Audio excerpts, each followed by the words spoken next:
Hey guys, ever thought about becoming a samurai warrior? Picture yourself kneeling on a wooden floor so hard your knees feel like they've been hammered to the ground. Your armor smells like a gym bag that's been fermenting in a cupboard for 3 years. The leather straps are stiff with dried sweat and something else you don't want to think about. Your lord is moaning on about honor, while your stomach makes noises that could wake the dead. You haven't eaten anything except cold rice and pickled vegetables that taste like they've been soaked in dirty socks. Meanwhile, there's a flea having the time of its life somewhere under your robe, and you can't scratch because that would be disrespectful. If you're enjoying this already, go ahead and hit that like button and subscribe if you haven't already. Also, I'm genuinely curious to know where you're watching from, so leave me a comment with your location and what time it is right now. So, let's step into the world of a samurai warrior and find out exactly why you wouldn't last very long. Let's start with your accommodation, which is nothing like your cozy bedroom with its soft mattress and central heating. You're sleeping on a thin mat on the floor. Not a yoga mat, mind you. This is a woven straw thing that's about as cushioned as a piece of cardboard. You can feel every lump and bump in the floorboards beneath you. After the first night, your hip bones ache like you've been kicked by a horse. By the third night, you've developed bruises in places you didn't know could bruise. Your blanket is a single layer of rough fabric that feels like it's made from recycled rope. In winter, the cold seeps up through the floor and settles into your bones. You lie there shivering, trying to curl into a ball, but that just makes different parts of you cold. There's no thermostat to adjust, no electric blanket, no duvet to burrow under. Just you, the freezing air, and the sound of your own teeth chattering. The room itself is barely decorated. Bare wooden walls, maybe a scroll with some writing on it that you're supposed to find meaningful. The windows are paper screens that do absolutely nothing to keep out the weather. When it rains, the sound is deafening. When the wind picks up, the whole screen rattles and flexes like it's about to tear off. Drafts come through every gap, and there are plenty of gaps. You might as well be sleeping outside, except with a roof over your head. Speaking of the roof, when it rains heavily, there's usually at least one spot where water drips through. You spend half the night listening to the rhythmic plop plop plop of droplets hitting the floor. If you're lucky, it's not directly above your sleeping mat. If you're not lucky, you wake up damp and miserable with your blanket clinging to you like wet laundry. Privacy is a concept that doesn't really exist. The walls are thin. You can hear everything your neighbours are doing. Snoring, coughing, getting up in the night to shuffle off to the toilet area, scratching themselves, having conversations.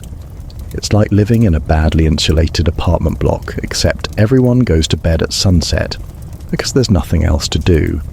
No lamps to read by, no screens to scroll through, just darkness and the knowledge that you have to be up before dawn. Your alarm clock is a senior samurai shouting or banging on something loud. There's no snooze button. If you're not up immediately, you're disrespecting everyone, and that's a problem. So you drag yourself off your rock-hard mat, every joint creaking, and stumble into another day of misery. Let's talk about your morning routine, which makes your current commute look like a luxury spa experience. First, you need to wash. There's no hot shower waiting for you. No power shower with adjustable settings. You get a bucket of cold water. In summer, it's merely unpleasant. In winter, it's like being slapped in the face by an iceberg.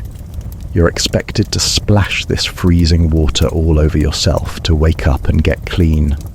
Your skin goes numb almost immediately. Your fingers turn a funny colour. You gasp and sputter and try not to make too much noise because, again, everyone can hear everything. The soap, if you even get soap, is a harsh lump that strips the natural oils from your skin. and leaves you feeling like a dried out sponge. After a few weeks of this, your hands are cracked and rough. Your face feels tight and itchy.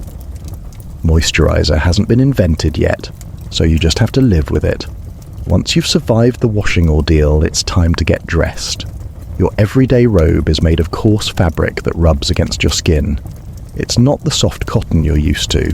This stuff has texture. It chafes under your arms and around your neck. If you've got any sensitive areas, they're about to become a lot more sensitive. You tie the whole thing together with a belt, making sure everything is neat and proper because appearance matters. Then you sort out your hair. Samurai have a very specific hairstyle, and it's not low maintenance. You've got to tie part of it up in a top knot, which means pulling your hair tight. Really tight. Your scalp protests. It feels like someone's tugging on your head all day. If you've got a headache, this makes it worse. If you didn't have a headache, you do now. And if your hair isn't cooperating, tough. You don't have gel or hairspray or any of those helpful products. You use a bit of oil if you're lucky, and hope for the best. Now, you're ready for breakfast, which is the same thing you ate yesterday and will eat tomorrow. Rice. Plain white rice. Maybe some miso soup if you're fortunate. Perhaps a bit of pickled vegetable that's so sour it makes your eyes water. That's it. No toast, no cereal, no fruit, no coffee. Definitely no coffee. You sit on the floor to eat because chairs are not a thing in your world. Your knees, still aching from yesterday, bend reluctantly into position. You kneel in a formal pose that cuts off the circulation to your lower legs. Within minutes, your feet start tingling. Then they go numb. Then they start hurting in a way that's hard to describe, like 1,000 tiny needles stabbing you from the inside. You can't fidget. You can't shift your weight. You just have to endure it while you chew your bland rice and try to look composed. Everyone else is doing the same, so you can't complain. This is normal. This is life. This is why you wouldn't last. After breakfast, it's time for training, and this is where things get truly unpleasant. You head outside to the training ground, which is just a big courtyard covered in dirt. In summer, the sun beats down on you without mercy.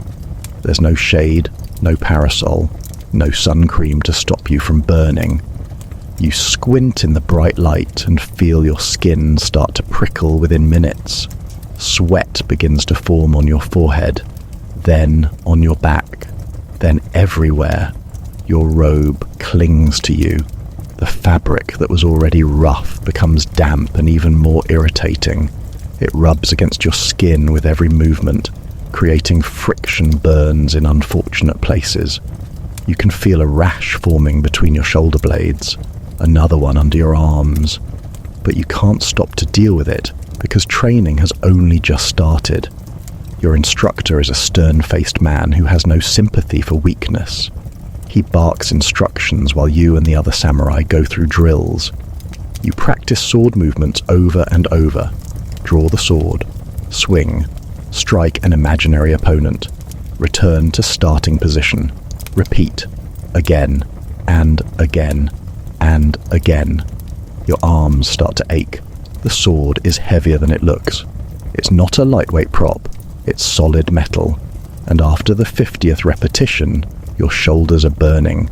Your grip starts to slip because your palms are slick. You adjust your hold, but that just makes your hands hurt in a different way. Blisters start to form on your fingers. You can feel them swelling and rubbing with every movement. By the end of the session, your hands look like you've been gripping a rope in a tug-of-war contest for 3 hours straight. But wait, there's more. You also have to practice your stance. This involves standing in a low squat position with your legs bent and your weight evenly distributed. It sounds simple. It's not simple. After 30 seconds, your thighs start to tremble. After a minute, they're on fire. After 2 minutes, you're wondering if your legs are going to give out entirely. You grit your teeth and hold the position because everyone else is holding the position, and you don't want to be the one who collapses. Your instructor walks around watching everyone, occasionally poking someone with a stick to correct their posture. If he pokes you, you have to adjust without breaking the stance. It's like holding a plank at the gym, except worse because you're also outside in the heat, with insects buzzing around your head and landing on your face. You can't swat them away. You can't scratch the itch on your nose. You just have to hold still and suffer. Let's talk about your armor, because this is where the real fun begins. When you think of samurai armor, you probably imagine something impressive and powerful. And it is impressive in the way that a medieval torture device is impressive. It looks dramatic. It serves a purpose. But actually wearing it is a form of suffering. Your armor is made of iron plates laced together with leather cords. It's heavy. Not a little bit heavy. Properly, seriously heavy. The full set weighs about as much as a large suitcase packed for a 2-week holiday. Now imagine wearing that suitcase all day while walking around in the heat. That's your reality. Putting the armor on is a production in itself. You can't just throw it on like a jacket. Every piece has to be fitted in a specific order. The chest plate goes on first, tied at the sides with cords.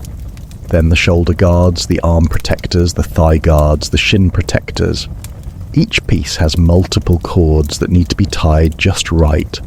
Too loose, and the armor shifts around and doesn't protect you properly. Too tight, and you can't breathe or move. Getting the balance right takes practice, and even when you've got it figured out, it takes at least 20 minutes to get fully dressed. If you're doing it alone, it takes longer. If a bit of cord snaps, which happens surprisingly often, because the cords are old and worn, you have to stop and fix it. There's always something, always a delay, always a frustration. Once you're finally suited up, you immediately realize you've made a terrible mistake. The weight settles onto your shoulders and your hips. It's distributed across your body, sure, but it's still there, pressing down on you with every step. Walking feels like wading through thick mud. Your movements are slower and more deliberate. Bending over becomes a tactical operation.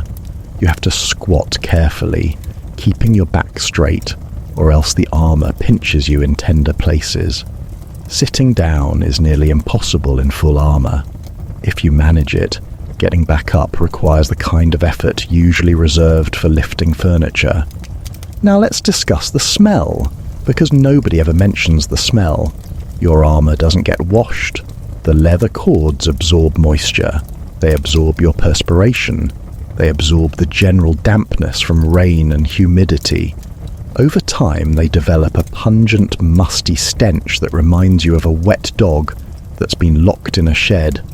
Except it's worse because it's also got notes of old gym socks and fermenting laundry. The inside of your armor is lined with fabric padding to stop the metal rubbing directly on your skin.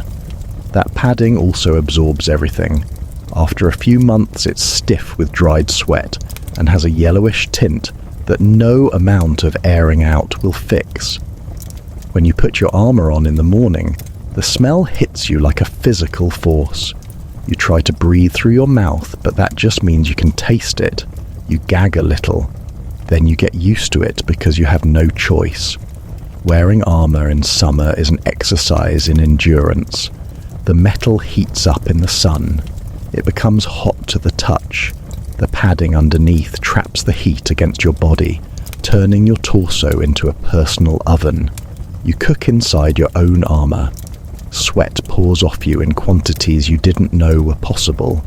It runs down your back, pools in your armpits, drips off your chin. Your undergarments become soaked through within the first hour.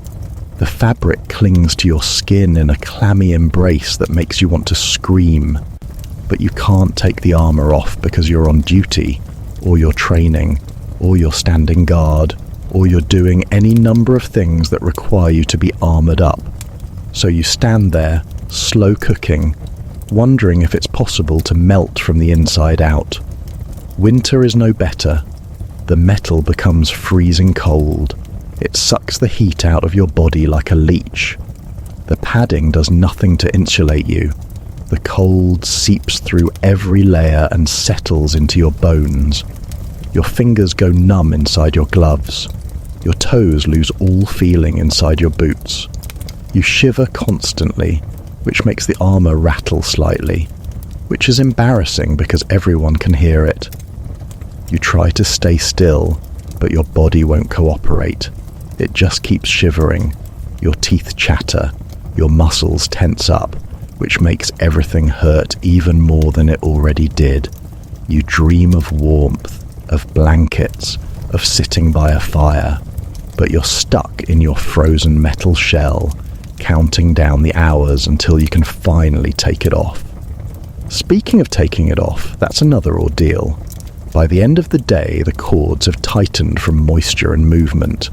Your fingers are stiff and clumsy from hours of gripping your sword or holding a position. Untying the knots becomes a frustrating puzzle. You fumble with the cords, pulling and tugging, trying to loosen them enough to remove each piece. Sometimes you have to ask for help, which is humiliating. Sometimes a cord has gotten so tight that you have to cut it, which means you'll have to replace it later, which is a nuisance. Eventually, piece by piece, you peel off your armor. The relief is immediate and enormous. The weight lifts, the pressure eases. You feel like you're floating. But then you look down at yourself and realize you're drenched. Your undergarments are plastered to your skin. There are red marks and indentations where the armor was pressing. Your shoulders ache. Your hips are sore. And you smell absolutely dreadful. Your helmet deserves special mention because it's particularly unpleasant.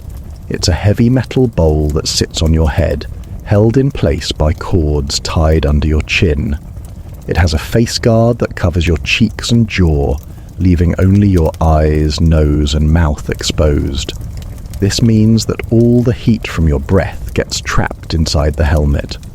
The air you're breathing is hot and stale. It smells like your own mouth, which is not pleasant after eating pickled vegetables for breakfast. The inside of the helmet gets damp from your breath and perspiration. Condensation forms on the metal. Sometimes it drips onto your face. It's like being in a tiny personal sauna that you can't escape. Your ears are covered, so sounds are muffled. Everything is slightly distant and unclear, which is disorienting.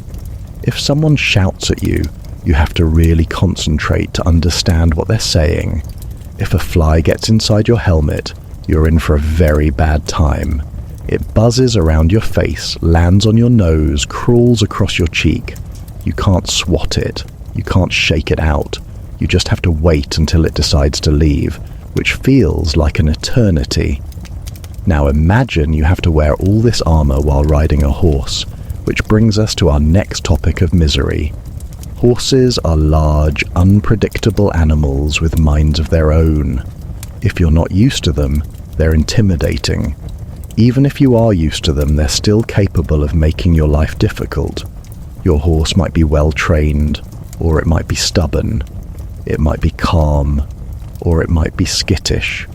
Either way, climbing onto a horse while wearing full armor is a feat of athleticism.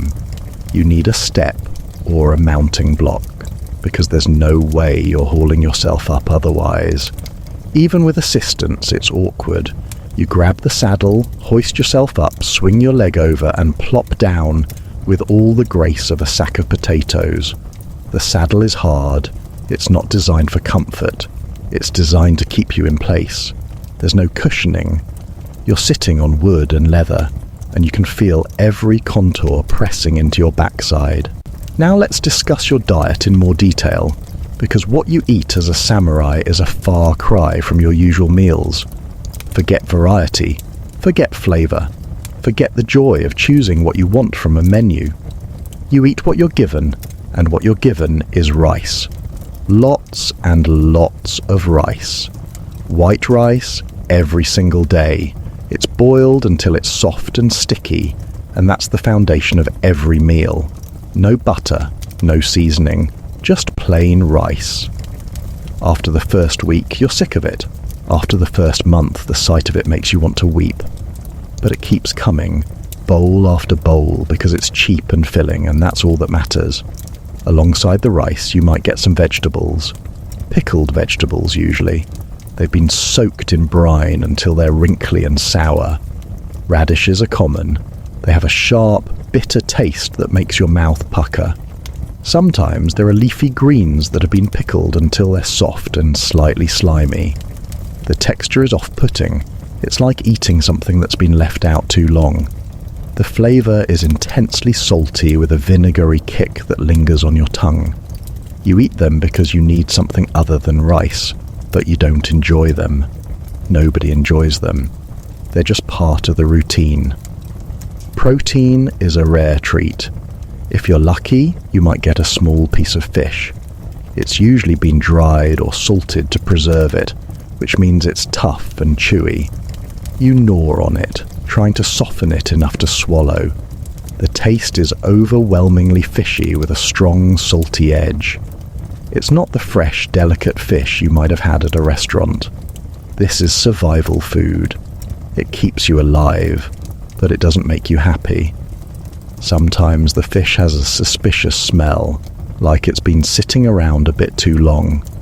You eat it anyway because protein is protein, and you need the energy. You just try not to think about it too much. Meat is almost never on the menu.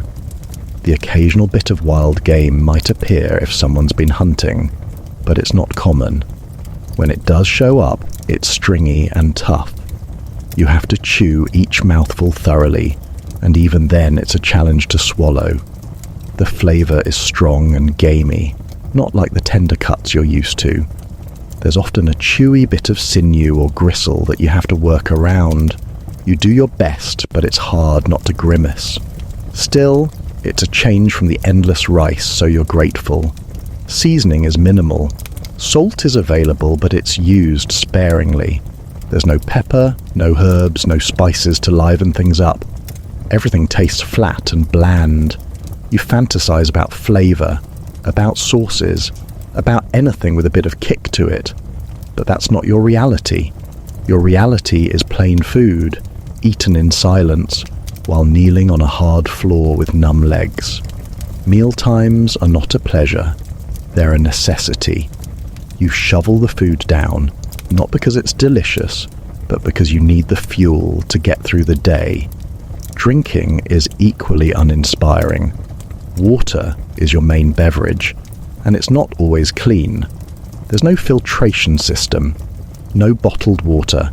You drink from a well or a stream, and you hope for the best. Sometimes the water has a funny taste, a bit earthy, a bit metallic.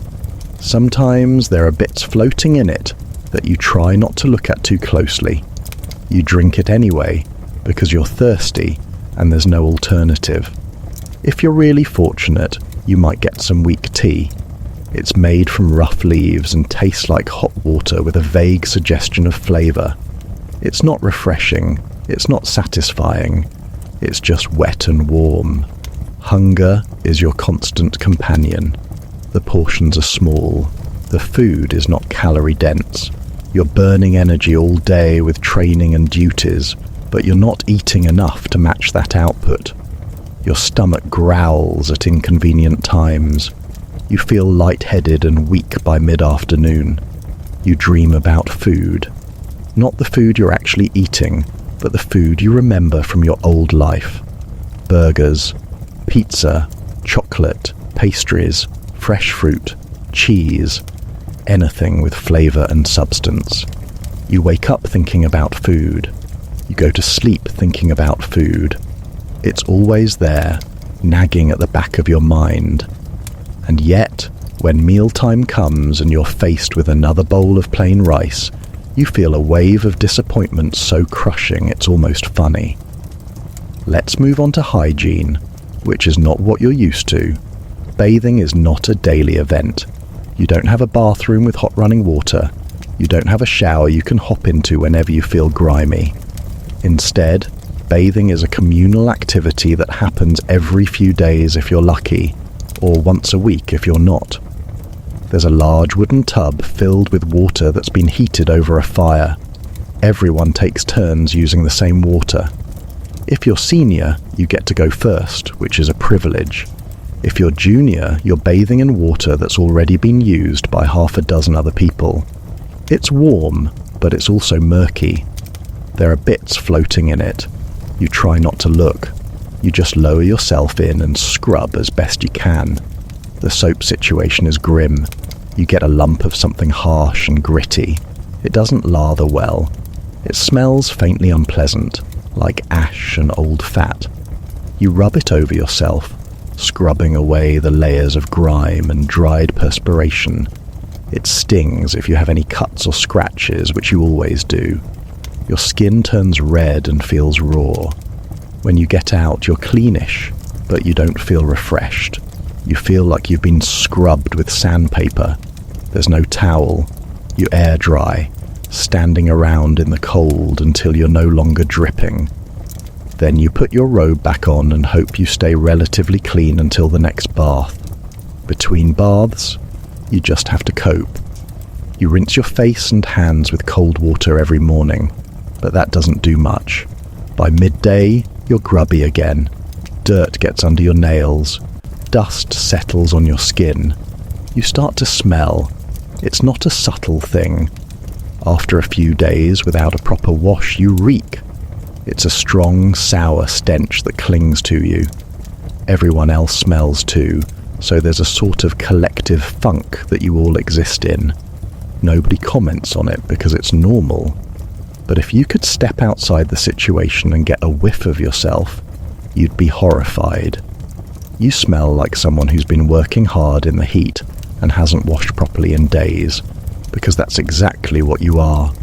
Your hair is another challenge. Washing it is a rare event. When you do, it's with the same harsh soap and cold water. There's no shampoo, no conditioner. Your hair becomes dry and brittle. It tangles easily.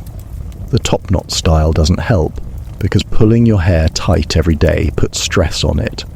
You start to notice more strands coming loose. Your scalp is often itchy and irritated, but you can't scratch it without messing up your carefully arranged hair. You just have to endure the itch and the discomfort, along with everything else. Let's talk about your teeth, which are in a slow decline. There are no toothbrushes, no toothpaste, no dental checkups. You might chew on a frayed twig to clean your teeth a bit, but it's not effective. Food particles get stuck between your teeth and stay there. Your breath is atrocious. It smells like old rice and pickled vegetables with an underlying hint of decay. Everyone's breath is bad, so again, it's just accepted. But if you smile, your teeth are starting to show the effects of poor care. They're stained and yellowing. Your gums are sometimes sore and swollen. If a tooth starts to hurt, there's no dentist to fix it. You just have to live with the pain and hope it doesn't get worse. Sometimes a tooth will crack or fall out on its own. That's just part of getting older in this world. Let's discuss your social obligations, because being a samurai isn't just about fighting. A huge part of your life is tied up in ceremonies, meetings, and formal occasions that are mind-numbingly tedious. You're expected to attend gatherings where your lord addresses everyone.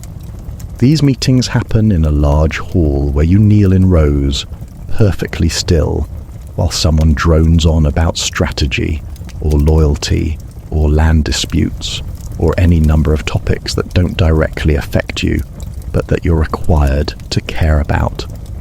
The speech goes on for what feels like hours.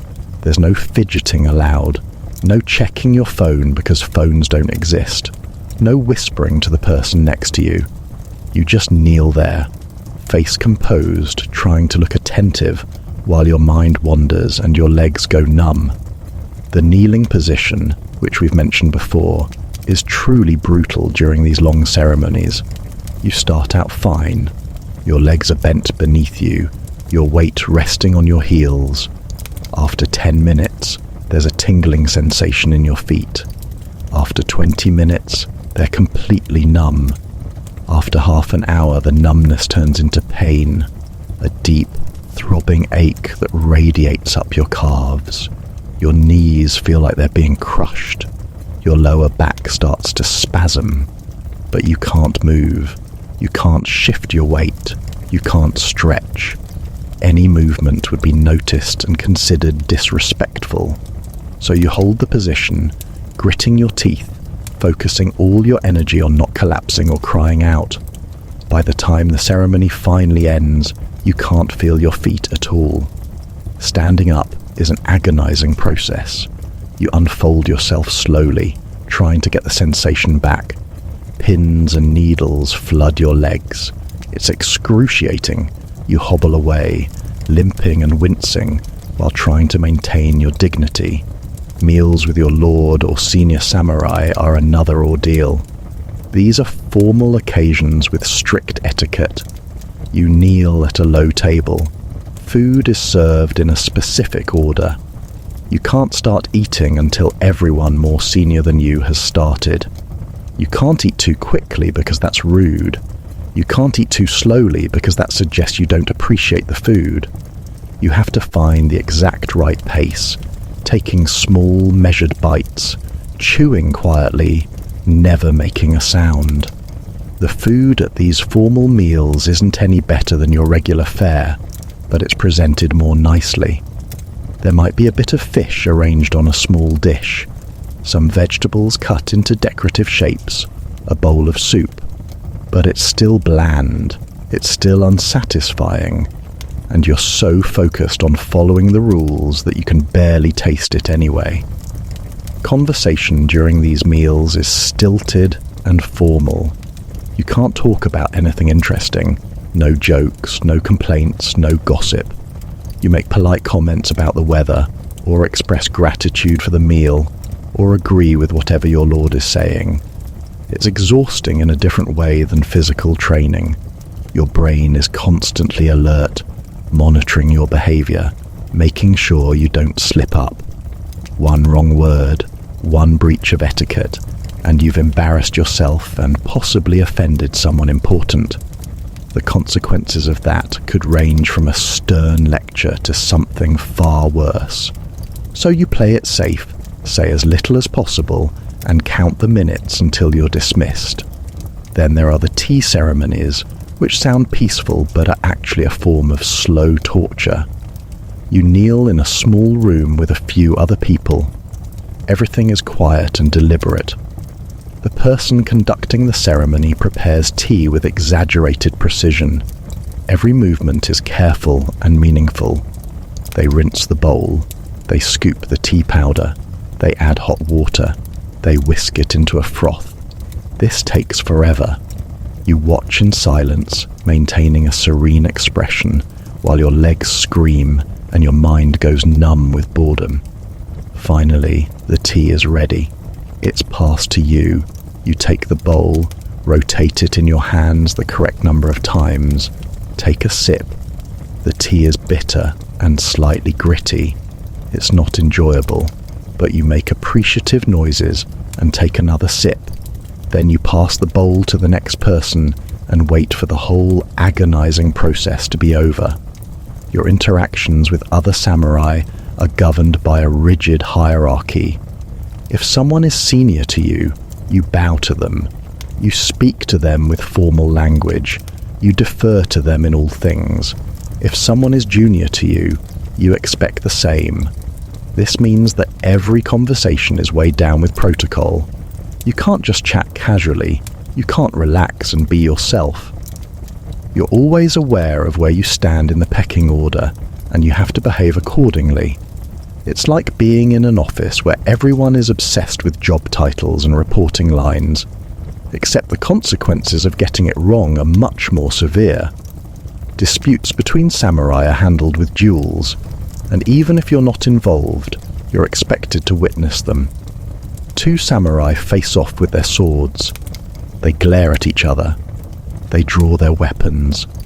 There's a moment of stillness, and then they clash. It's fast and violent. The clang of metal on metal rings out. Sparks fly. One of them will be injured or worse. You watch, keeping your face neutral, even though inside you're horrified. This could easily be you next time.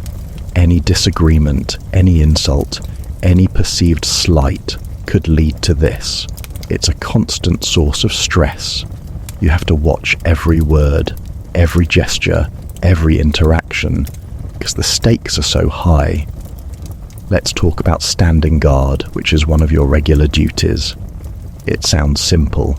Stand in one spot and watch for trouble.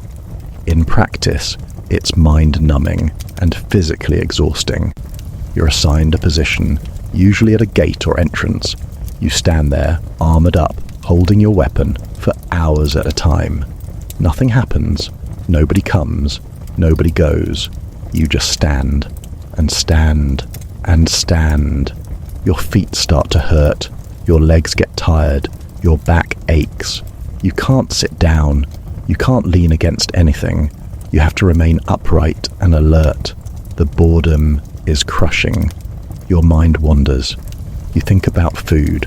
You think about sleep. You think about anything other than standing here doing nothing. The weather makes it worse. If it's hot, you roast inside your armor. The sun beats down. You sweat buckets. Flies buzz around your head. They land on your face and you can't swat them away because you're holding your weapon and you're supposed to look dignified. If it's cold, you freeze. The wind cuts through the gaps in your armor. Your fingers go numb. Your nose runs. You shiver and try to stay still at the same time, which is nearly impossible. If it rains, you get wet. The rain soaks through your clothing. It drips off your helmet. It pools in your boots. You stand there, cold and miserable, while water runs down your back and makes everything 10 times worse. Night watch is even more unpleasant. You're standing in the dark. It's quiet except for the occasional sound of an animal or the wind. You're tired because you've been up since before dawn. Your eyes are heavy. Your body wants to sleep, but you have to stay awake and alert. You stare into the darkness, seeing shapes that aren't really there. Every shadow looks suspicious. Every noise makes you tense up. Is that someone approaching or just a branch moving? Is that a threat or just your imagination? You grip your weapon tighter and peer into the gloom, adrenaline spiking, only to realize it's nothing. Then you relax, only to tense up again a few minutes later. It's exhausting. By the time your shift ends, you're drained, and you still have to get through the next day. Now, let's talk about your weapons, because maintaining them is a huge part of your daily life. Your sword is not just a tool, it's a symbol of your status and honor. You're expected to keep it in perfect condition at all times. This means cleaning it, oiling it, sharpening it, polishing it, every single day. After training or any use, you have to wipe the blade down carefully. Even the moisture from the air can cause rust, and rust on a samurai's sword is shameful. You use a soft cloth and oil, working methodically along the length of the blade. It's repetitive and time-consuming. Your hands smell like metal and oil. The scent clings to your fingers for hours. Sharpening the blade is a delicate process. You use a whetstone, running the edge of the blade along it at just the right angle. Too steep and you'll ruin the edge. Too shallow and it won't sharpen properly. You have to apply even pressure, keep a steady rhythm, and check your progress regularly. It takes concentration. It takes patience. It takes a lot longer than you'd think. Your arms get tired from holding the sword at the correct angle. Your back aches from hunching over the stone. But you can't rush it. A dull blade is useless in combat and an insult to your training. So you sharpen and check and sharpen some more until the edge is keen enough to satisfy. Polishing the blade is another ritual. You use a finer abrasive and a lot of elbow grease. You rub the blade in smooth, even strokes, bringing out the shine. The goal is a mirror-like finish that reflects light beautifully. It's aesthetically pleasing, sure, but it's also exhausting. Your arms burn, your shoulders protest. You're buffing a piece of metal until it gleams, over and over, day after day. It's like polishing silverware for hours, except the silverware can cut you if you're not careful. You focus intently, making sure you don't nick yourself on the edge. One slip and you've got a nasty cut that will take ages to heal.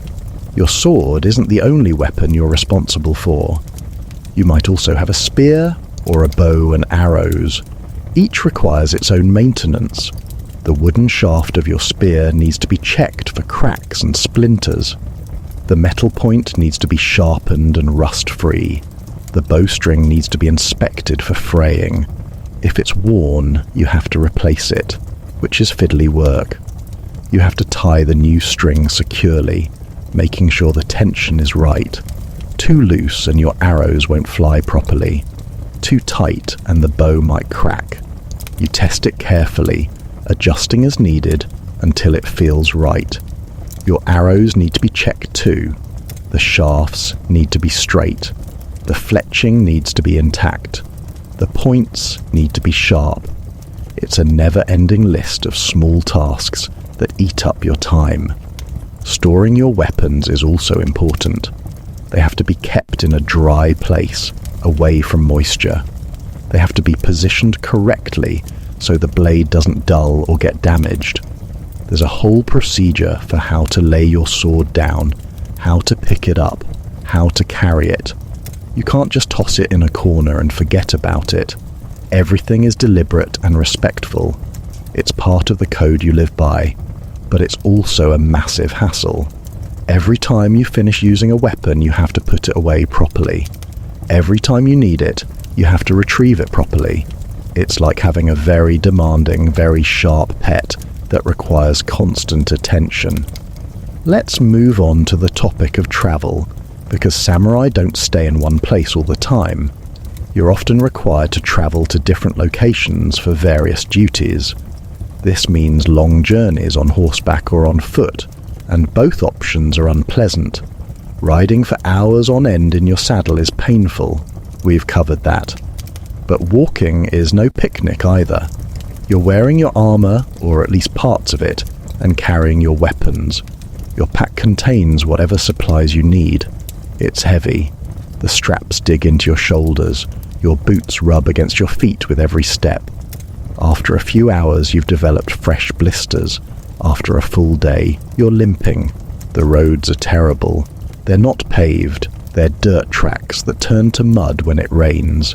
In dry weather, they're dusty and uneven, full of ruts and stones. You have to watch your footing constantly. Trip on a rock and you could twist an ankle. Step in a hole and you could fall flat on your face, which is embarrassing and painful. In wet weather, the roads become slick and treacherous. Mud sucks at your boots with every step. You slip and slide, struggling to keep your balance. Sometimes you step in a particularly deep puddle, and muddy water sloshes into your boot. Your foot squelches with every step after that, cold and damp and deeply unpleasant. Traveling in a group means moving at the pace of the slowest person.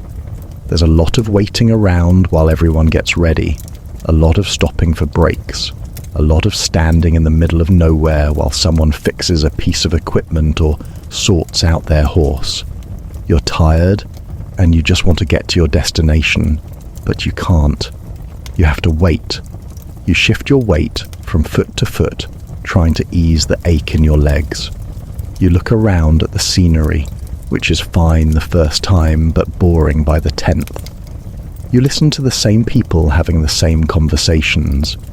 You fight the urge to scream with frustration. When you finally stop for the night, there's no hotel to check into. You're camping. If you're lucky, there's a village or town where you can find shelter. Maybe a barn or a storage building where you can spread out your mat and sleep. It's drafty and smells like animals and hay, but it's better than nothing. If you're unlucky, you're sleeping outside. You find a relatively flat spot, spread out your mat, and lie down. The ground is hard. There are stones digging into your back. Insects buzz around your head. It's cold. You wrap yourself in your thin blanket and try to get some rest, but it's nearly impossible.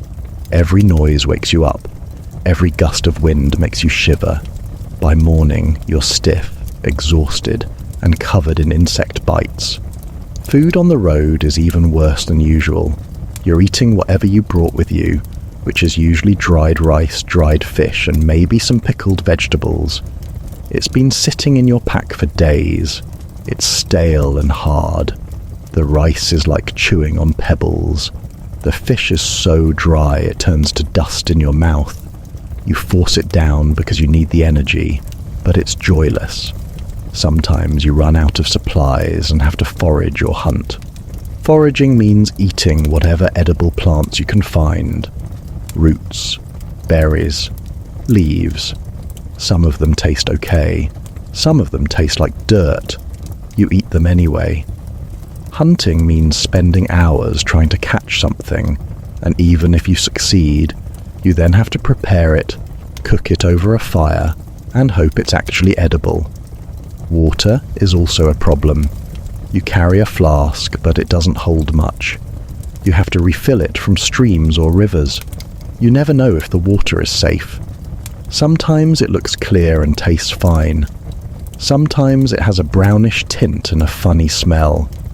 You drink it anyway because you're desperately thirsty. Then you spend the next day dealing with stomach cramps and hoping you don't get seriously ill. There's no water purification, no filters, just luck and a strong constitution. Let's discuss the weather, because you're at its mercy. In summer, the heat is brutal. The sun blazes down. There's no air conditioning, no shade unless you're lucky enough to pass through a forest. You plod along, sweating profusely, feeling the heat soak into your armor and radiate back at you. Your mouth is dry, your lips crack. You're constantly thirsty, but your water is limited. By midday, you're lightheaded and nauseous. You keep moving because you have to, but every step is an effort. You fantasize about jumping into a cold river, but there's no river. There's just the road and the heat and the endless trudging. Now let's discuss the political intrigue you're surrounded by, because life as a samurai isn't just about physical hardship. It's also about navigating a complex web of alliances, rivalries, and betrayals. Your lord has allies and enemies. Other lords are constantly scheming, trying to gain more power or land. You're caught in the middle of it all, expected to be loyal and alert, but also kept in the dark about many of the details. It's frustrating. You hear whispers and rumors, but never the full story. You see senior samurai having urgent, hushed conversations, but you're not included. You know something is happening, but you don't know what. Meetings are held behind closed doors. Messengers come and go at odd hours. There's a sense of tension in the air, a feeling that something is about to happen. You're on edge, waiting for orders, waiting for an explanation. When orders finally come, they're often vague. You're told to prepare for a journey, but not where you're going. You're told to be ready for action, but not what kind of action. It's like being on standby at work, except with life or death stakes. The uncertainty is maddening. You can't relax. You can't plan. You just have to wait and react. Loyalty is everything in your world. You're expected to be absolutely devoted to your lord, willing to do anything he commands without question. This sounds noble in theory, but in practice it's deeply uncomfortable. What if you disagree with his decisions? What if you think his strategy is flawed? Too bad. You don't get a say. You follow orders. Questioning your lord is unthinkable. It would mark you as disloyal, which is the worst thing you can be. So you keep your doubts to yourself, nod respectfully, and do as you're told, even when every instinct tells you it's a bad idea. The other samurai around you are a mixed bag. Some are genuinely honorable and competent. Others are ambitious and ruthless, willing to step on anyone to advance their own position. You never quite know who to trust. The person who seems friendly might be gathering information to use against you later. The person who seems loyal might be working for a rival. It's like the worst office politics, except with swords. You have to be careful what you say and to whom. A careless comment could be twisted and reported. A moment of weakness could be exploited. You're constantly on guard, weighing your words, watching your back. Feuds between samurai are common. Someone insulted someone else, or there's a dispute over status, or an old grudge is simmering. These feuds can erupt into violence at any moment. You might be dragged into one through no fault of your own, simply because you're associated with one side or the other. Suddenly, you're enemies with someone you barely know, and you have to be ready to fight them if it comes to that. It's stressful, it's exhausting, and it's just part of the landscape you're living in. Spies are everywhere. Your lord has spies in other households, and other lords have spies in yours. You might not know who they are, but you know they're there. It makes you paranoid. Is that new samurai really who he says he is? Or is he reporting back to someone else? Is that servant listening at the door? You start to second-guess everything and everyone. The atmosphere is thick with suspicion. Trust is a rare and precious commodity. Let's talk about the consequences of failure. If you fail in your duties, if you embarrass your lord or bring dishonor to yourself, the punishment is severe. You might be publicly reprimanded, which is humiliating. You have to kneel while your failings are listed in front of everyone. Your face burns with shame, your stomach churns. You bow and apologize and promise to do better, but the damage is done. Everyone knows you messed up. Your reputation is tarnished. Other samurai look at you differently, some with pity, some with contempt. If your failure is serious enough, you might be dismissed from service. You lose your position, your income, your status. You become a masterless samurai, a wanderer with no lord and no purpose. It's a grim fate. Without a lord, you have no support, no protection. You're on your own, scraping by however you can. The shame of it is overwhelming. You were someone, and now you're no one. The fall from grace is steep and painful. In the worst cases, you might be expected to take your own life to atone for your dishonor. The pressure to do so is immense. It's seen as the honorable thing, the only way to restore your name. The ritual is formal and agonizing. You're expected to approach it with calm dignity, even though you're terrified. The process is gruesome and final. We won't go into graphic detail, but suffice to say, it's a horrifying option that hangs over you constantly. The knowledge that a serious enough mistake could lead to this is a heavy burden. It's like walking a tightrope with no net. One slip, one error, and you could lose everything. Now let's discuss the monotony, because for all the danger and discomfort, much of your life is deeply, crushingly boring. You do the same things every day. Wake up, wash, eat rice, train, stand guard, maintain your equipment, kneel through meetings, eat more rice, sleep, repeat. There's no variety, no entertainment, no distractions. Your life is a series of routines, and they never change. It's like being stuck in the same shift at a job you hate, except there's no weekends, no holidays, no time off. Just an endless loop of duty and obligation. There's no music to listen to, no books to read for pleasure, no games to play unless you count the occasional board game with other samurai, which is rare and not particularly exciting. You can't go out for a meal or a drink. You can't visit friends or family.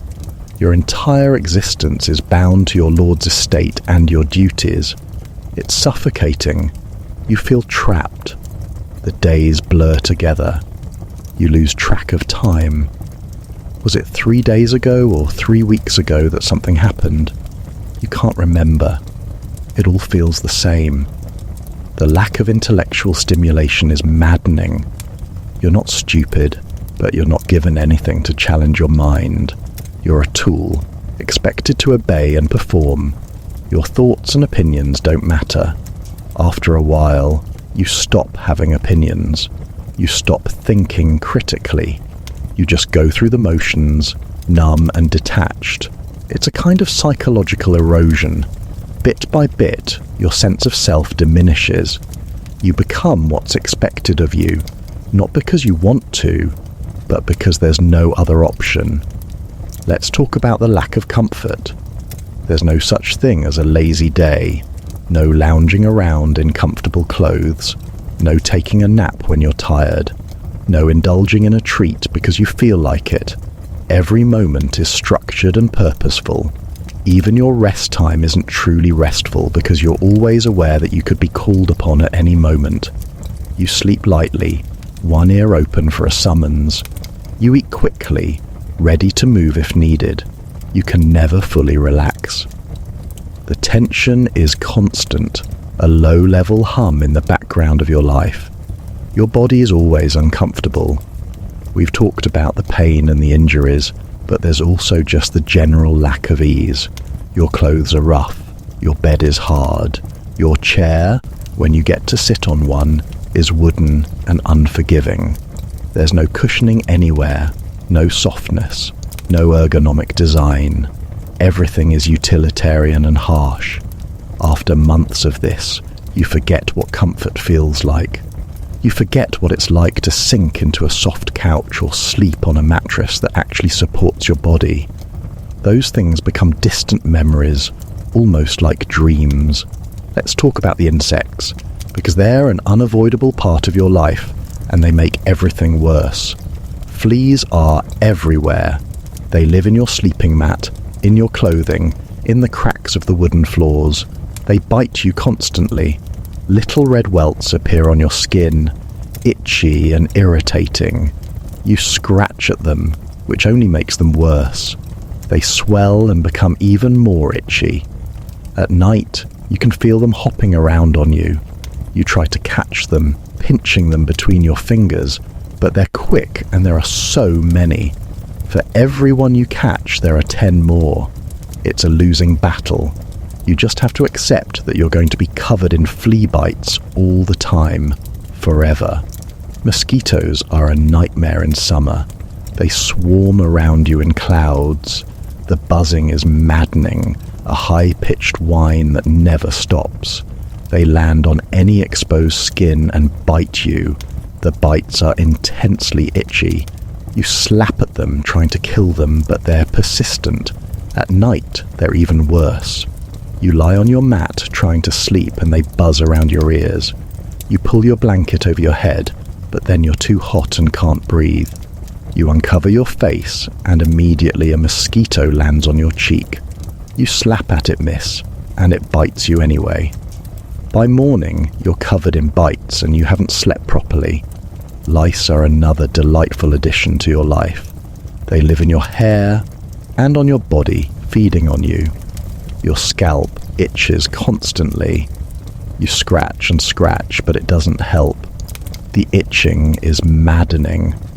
You can feel them moving around, a horrible crawling sensation that makes your skin prickle. You try to pick them out, combing through your hair with your fingers, but they're tiny and hard to see. Even if you manage to remove some, more remain. The only real solution is to shave your head, but that's not always practical or acceptable. So you live with them, itching and uncomfortable, adding another layer of misery to your already miserable existence. Flies are everywhere, especially around the stables and the latrine. They buzz around your face, landing on your food, your skin, your lips. You wave them away, but they come right back. When you're eating, you have to keep one hand free to shoo flies away from your rice. Sometimes one lands in your food. You fish it out and keep eating because you can't afford to waste food. It's disgusting, but it's just another thing you have to tolerate. The constant buzzing and the need to swat flies away become background noise, an annoying soundtrack to your daily life. Spiders are common too, though they're less bothersome than the other insects. They build webs in corners and across doorways. You walk into a web and it clings to your face, sticky and unpleasant. You brush it away, shuddering, hoping the spider isn't on you. Sometimes you find a spider in your bedding. It's a nasty surprise when you're settling down to sleep. You shake out your blanket and mat, trying to evict any unwelcome guests, but you can never be completely sure they're gone. You lie down gingerly, trying not to think about what might be sharing your sleeping space. Let's move on to the issue of your hands. Your hands take an enormous amount of abuse. They're constantly gripping your sword, holding reins, working with rough materials. The skin on your palms thickens into calluses, but even calluses crack and split. You develop painful fissures that sting and sometimes crack open again just as they're starting to heal. Your knuckles are dry and rough. In winter, they crack and the skin around them becomes red and sore. You have splinters embedded under your skin from handling wooden weapons and equipment. You dig them out with a needle or a knife, grimacing at the pain. Sometimes a splinter goes too deep and you can't get it out. It festers and becomes infected, swelling up and throbbing. Eventually it works its way out on its own, but until then it's just another source of discomfort. Your fingernails are ragged and dirty. There's no manicure set, no nail clippers. You bite them or tear them to keep them short. Sometimes you tear too much and it hurts. Dirt gets embedded under your nails and stays there. Your hands are never truly clean. Even right after washing, they still look grimy. The lines in your palms are etched with dirt. Your hands are a mess, and there's nothing you can do about it. Let's talk about your feet, which are in even worse condition. Your boots are made of stiff leather. They're not designed for comfort. They're designed to last. The leather rubs against your skin with every step. You develop blisters on your heels, on the sides of your feet, on your toes. Some blisters pop and become raw, weeping sores. Others harden into calluses. Your feet are a patchwork of tough skin, tender spots and scars. In summer, your feet sweat inside your boots. They become damp and wrinkled. The smell is atrocious, a pungent reek that hits you when you finally take your boots off at the end of the day. In winter, your feet are cold and damp. The leather doesn't insulate well. Your toes go numb. You wiggle them, trying to keep the sensation, but it doesn't help much. Your toenails are thick and yellow, a sign of constant abuse and poor hygiene. They crack and split. Sometimes a toenail gets damaged and partially comes off. It's painful and unsightly, but it heals eventually, growing back slowly and unevenly. You stub your toes regularly because you're walking on uneven ground in inadequate footwear. Each time it's a sharp, breathtaking pain that makes you hop around and curse under your breath. Your feet are never not hurting. Even when you're resting, they ache and throb, reminding you of the day's exertions. Let's discuss the state of your teeth again, because it's worth emphasizing how unpleasant this is. As time goes on, your teeth deteriorate. The lack of proper cleaning and the rough diet take their toll. You develop cavities, little holes in your teeth that are sensitive to hot and cold. Eating becomes uncomfortable. You have to chew carefully, avoiding the bad teeth. Sometimes food gets stuck in a cavity, and you have to dig it out with a fingernail or a small stick. It's painful and awkward. Your gums recede, exposing more of your teeth. They become sensitive and bleed easily.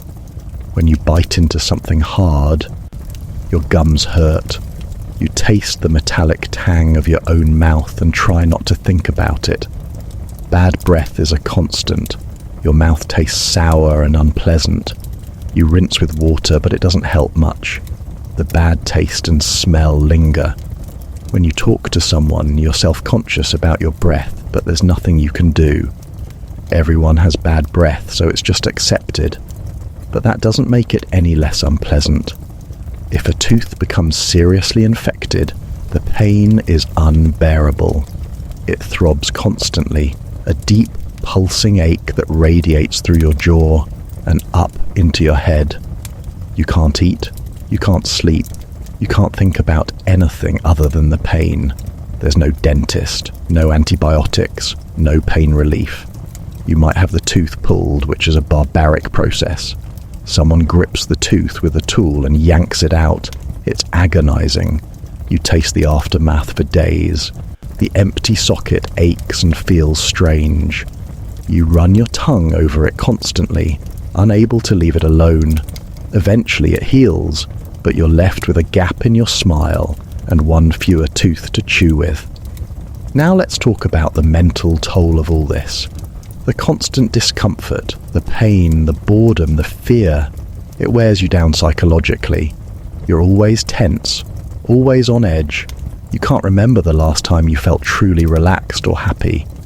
You go through the motions, performing your duties, but there's a numbness to it. You're disconnected from your own emotions. You've had to suppress them for so long that you're not even sure what you feel anymore.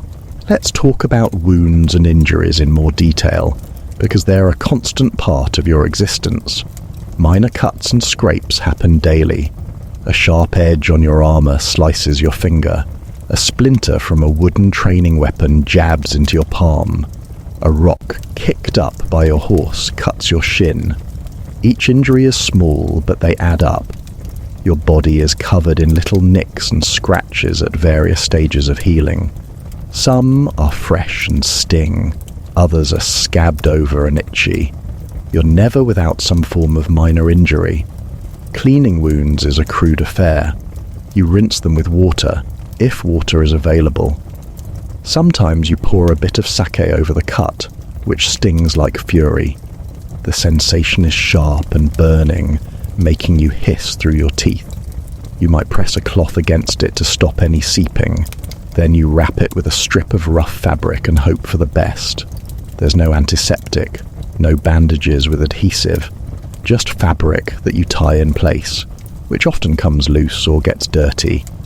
You have to retie it multiple times throughout the day, which is annoying.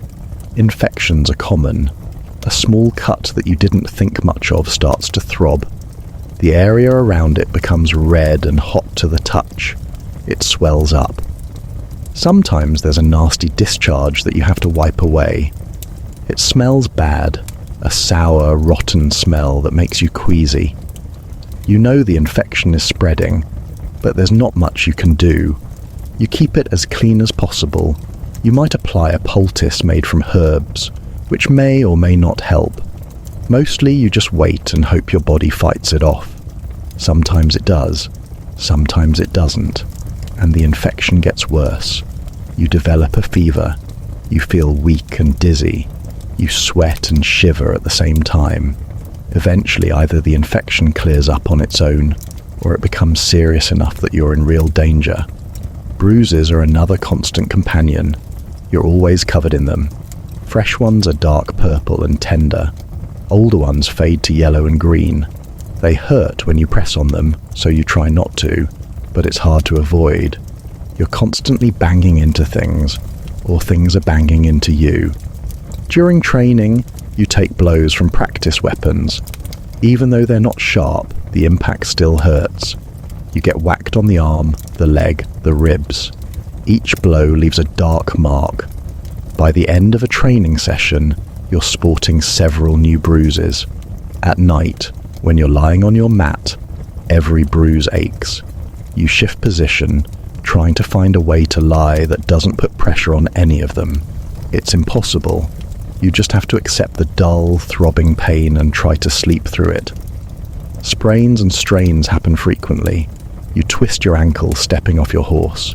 You pull a muscle in your shoulder during sword practice.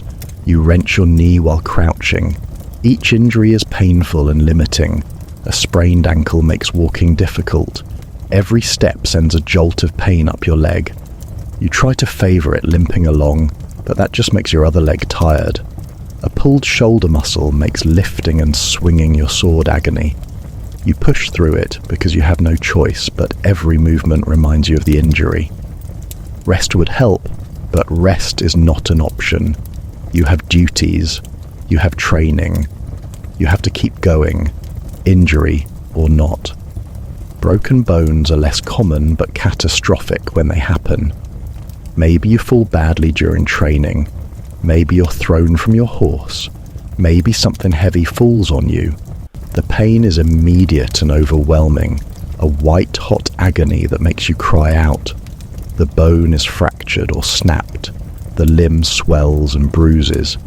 You can't use it. Someone sets the bone, which involves manipulating it back into place. This is excruciating.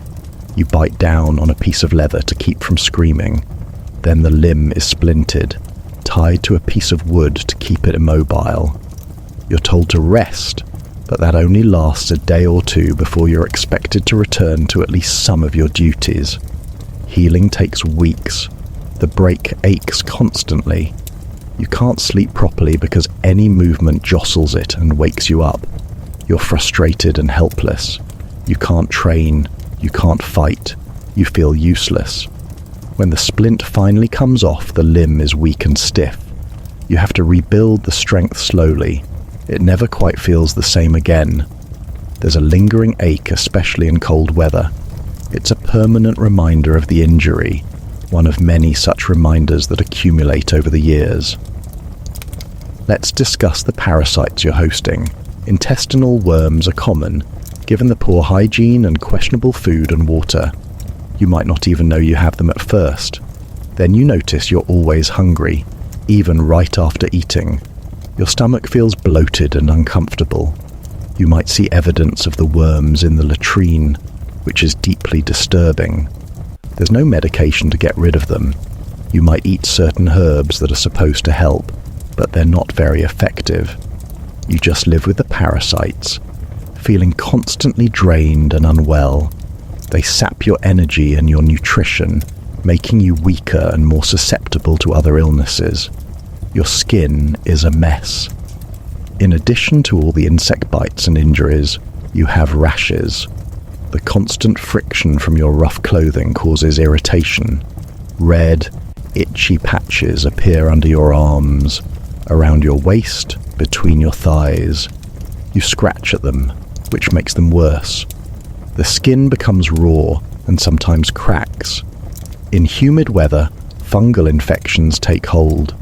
You develop patches of itchy, scaly skin that spread if left untreated. Treatment involves applying some kind of herbal paste, which may or may not work. The itch is maddening. It's always there, a constant background irritation that you can never fully satisfy. Sunburn is a regular occurrence in summer. Your face and the back of your neck are constantly exposed. The sun beats down, and your skin turns red and painful. It feels hot to the touch. At night, it throbs, and you can't get comfortable. After a few days, the burnt skin peels off in sheets, leaving fresh, tender skin underneath. Then the cycle repeats. Over time, your skin becomes leathery and weathered, aged beyond your years. Frostbite is the winter equivalent. Your fingers, toes, nose, and ears are vulnerable. In extreme cold, the skin turns white and numb. You don't feel anything at first, which is dangerous. By the time you realize something is wrong, the damage is done. The affected area has to be warmed slowly. As sensation returns, the pain is intense. It burns and tingles. In severe cases, the tissue dies and turns black. You might lose a finger or toe. Even in less severe cases, the frostbitten area remains sensitive to cold forever after. Every winter, It aches and tingles, reminding you of that injury. Let's talk about your voice and throat. You're often shouting during training or in battle situations.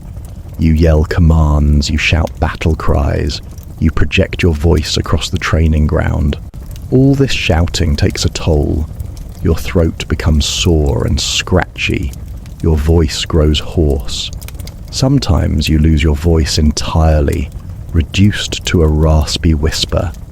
There's no throat lozenge to soothe it, no hot tea with honey. You just push through, straining your voice further, making the problem worse. Eventually it recovers, but then the cycle starts again. The dust and dirt in the air irritate your lungs. You're constantly breathing in particles from the training ground, the road, the stable. You cough frequently, a dry, hacking cough that rattles your chest. Sometimes you cough up phlegm, thick and unpleasant. You spit it out and carry on. In winter, the cold air makes you cough even more. Your chest feels tight and heavy. Every breath is an effort. You wheeze and struggle, but you keep going because stopping is not an option. Let's talk about the sheer filth you're surrounded by every single day. Everything is dirty. Your clothes are dirty. Your bedding is dirty. The floors are dirty. The walls have grime in every crack. There's dust everywhere, a fine layer that settles on every surface overnight. You wipe it away in the morning and by evening it's back. It gets in your nose and makes you sneeze. It coats your throat and makes you cough. You're breathing it in constantly. Your lungs feel heavy with it. When you cough, sometimes what comes up is grey-tinged. It's revolting, but there's nothing to be done. The dust is just part of the environment. The courtyard where you train is a dirt pit. When it's dry, every step kicks up clouds of fine particles. By the end of training, you're coated head to toe in a layer of grime. It's in your hair, on your face, under your nails, in your ears. You can feel the grit between your teeth. When you finally wash, the water turns brown almost immediately. You rinse and rinse, but never feel truly clean. When it rains, the courtyard turns into a mud bath. Thick, sticky mud that clings to your boots and the hem of your robe. You track it everywhere. It squelches between your toes inside your boots. It splatters up your legs with every step. By the time you're done, you look like you've been wrestling in a pig pen. The stables are a concentrated zone of filth. Horse manure is piled in corners waiting to be cleared. Fresh droppings are scattered across the floor. The smell is eye-watering, a thick barnyard stench that clings to your clothes and hair. Flies swarm in thick clouds. They land on you, on your face, in your mouth if you're not careful. The horses themselves are smelly creatures. Their bodies give off a strong, musky odour. When they sweat, it's pungent. When they shake themselves, droplets of moisture and loose hair spray everywhere. You're constantly covered in horsehair. It sticks to your damp skin. It gets in your mouth. You find it in your food later. The latrine situation deserves more attention, because it's truly one of the worst aspects of your daily life. The smell hits you from several paces away. It's a thick, choking reek that makes your eyes water and your stomach lurch. You have to breathe through your mouth, but then you can taste it, which is somehow worse. Inside the structure, the stench is overwhelming. It's dark and humid. The buzzing of flies is constant. They're everywhere, huge fat ones that crawl over every surface. The wooden seat is rough and splintered. You have to check it before sitting because sometimes there are insects or worse. The hole beneath is deep and dark. You try not to look down. You try not to think about what's down there. You do your business as quickly as possible and get out. But the smell follows you. It clings to your clothes. It's in your nose for hours afterwards. You can't escape it, and you have to go back there multiple times a day. There's no holding it. When your body needs to go, you go. And that means subjecting yourself to that horror over and over again. In summer, it's worse because the heat intensifies everything. The smell is stronger. There are more flies. The humidity makes the air thick and hard to breathe. In winter, at least the cold suppresses some of the smell, but then you're dealing with freezing temperatures while trying to relieve yourself, which brings its own misery. Let's discuss the state of your clothing in more detail. You have very few garments, maybe 2 or 3 robes that you rotate. They get washed occasionally, but washing means dunking them in cold water and scrubbing them with harsh soap. There's no gentle cycle, no fabric softener, no dryer. You wring them out by hand and hang them to dry. In summer, they dry quickly but become stiff and scratchy. In winter, they take forever to dry and come back damp and musty smelling. The fabric wears out quickly from the harsh treatment. Threads come loose, seams split. You mend them yourself with rough stitches that pull and pucker. Your clothing is a patchwork of repairs, each one making the garment less comfortable. Stains are permanent. That mud that's splattered on your robe, it's left a brown mark that won't come out. The sweat stains under your arms have yellowed the fabric. There's a dark patch on your sleeve from where you wiped your nose, another stain from spilled food. Your clothes are a map of every mishap and hardship. They're also getting thin in places from constant wear. The fabric at the knees is worn almost transparent from all the kneeling. The seat of your trousers is threadbare. Eventually things wear through completely, and you have to patch them with scraps of fabric that don't match. You look shabby and worn, and there's no hiding it. Your undergarments are in even worse condition. They're supposed to be changed and washed regularly, but that doesn't always happen. They become stiff with dried sweat and body oils. They chafe and rub. They develop holes. The elastic, such as it is, gives out, and they don't fit properly anymore. They bunch and shift uncomfortably.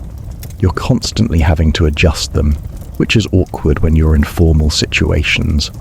The fabric is rough and scratchy against your most sensitive areas. You develop rashes and irritation that never quite heal because the source of the problem is always there. Let's talk about your hair and scalp in more detail. The top knot hairstyle requires your hair to be pulled back tightly every single day. This constant tension causes problems. Your hairline starts to recede where the hair is pulled tightest. You notice more hair coming out when you comb through it. Your scalp is always tender in spots. There are areas that hurt when you touch them, sore from the constant pulling. You develop small bumps and irritated patches where the hair follicles are inflamed. Sometimes they get infected, swelling into painful lumps that you can feel when you run your hand over your head. The lack of proper washing means your scalp gets oily and flaky. You develop dandruff, white flakes that dust your shoulders. You can feel the build-up of oil and dead skin when you scratch your head. It's gross, but unavoidable. When you do wash your hair, the harsh soap strips away everything, leaving your scalp dry and tight. It itches maddeningly for days afterwards. Your hair itself becomes coarse and brittle. It tangles easily. Split ends are rampant. If you had access to a mirror, which you don't often, you'd see that your hair looks damaged and unhealthy. But vanity is a luxury you can't afford. Now let's discuss the sounds that fill your days, because the noise is constant and grating. The morning wake-up call is a harsh shout or a banging gong that jolts you from sleep. Your heart races, adrenaline spiking, as you're yanked from whatever rest you are getting. Throughout the day, there's the clash of weapons during training. Metal on metal, a sharp ringing that echoes across the courtyard. It's loud enough to make your ears ring. After hours of it, you develop a persistent ringing in your ears that doesn't stop, even when the training does. It follows you into the evening, a high-pitched whine that makes it hard to hear conversations or focus on anything. Orders are always shouted. Nobody speaks in normal tones when they're giving commands. It's always loud, aggressive barking. You're constantly being yelled at. Do this, do that, faster, again. Your ears are assaulted all day. The horses add to the cacophony. They neigh and whinny. They stamp their hooves. The sound of horseshoes on stone is sharp and jarring. When a group of riders leaves or arrives, the noise is thunderous. Hooves clattering, leather creaking, metal jangling, men shouting. It's overwhelming. Let's talk about the absolute lack of medical care. When you're injured or ill, there's no hospital to visit, no doctor with years of training, no pharmacy stocked with medications. You get a grizzled old veteran who's seen a lot of injuries and learned a few things through trial and error. His knowledge is based on experience and tradition, not science. His treatments are crude and often ineffective. If you've got a deep gash, he might pour sake over it to clean it, which burns like molten metal. Then, he'll stitch it up with a needle and thread that are not sterile. The stitches are uneven and painful. He ties them off and tells you to keep it clean, which is nearly impossible given your living conditions. If you've broken a bone, he'll set it. This involves grabbing the limb and yanking it back into alignment while you scream. There's no anesthetic, no pain relief, just raw, agonizing pain that makes you see stars. Then he splints it with whatever's available, usually pieces of wood and strips of cloth. He ties it tight, which restricts circulation and causes its own discomfort. You're told to rest, but as we've established, rest is not really an option. So the bone heals poorly, leaving you with a limb that's weaker and doesn't quite work right anymore. For illnesses, the treatments are mostly herbal remedies that may or may not help. You've got a fever? Drink this bitter tea made from roots and bark. It tastes like dirt mixed with bitterness. You gag it down and wait to see if it does anything. Usually it doesn't. Your stomach is upset. Here's a different tea that smells like rotting vegetation. You drink it and immediately feel worse. You spend the next hour fighting the urge to retch. Some remedies are so unpleasant that the illness almost seems preferable, but you take them anyway, because refusing would be disrespectful, and because maybe, just maybe, they'll help. Headaches are a constant companion given the stress, poor nutrition, and physical strain. There's no pain reliever to take, no quick fix. You just have to endure it. A throbbing pain behind your eyes that makes it hard to focus. A tight band of pressure around your skull that won't release. You press your fingers against your temples trying to massage away the pain, but it doesn't help. You close your eyes, but the pain is still there. You try to carry on with your duties, but the headache makes everything harder.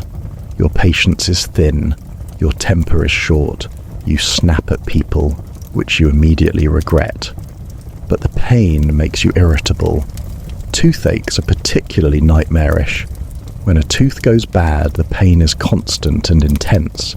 It throbs with every heartbeat. It shoots through your jaw and up into your head. You can't eat because chewing aggravates it. You can't sleep because the pain keeps you awake. You try every folk remedy anyone suggests. You rinse your mouth with salt water. You chew on certain herbs. You apply pastes and poultices. Nothing works. The pain continues, relentless and maddening.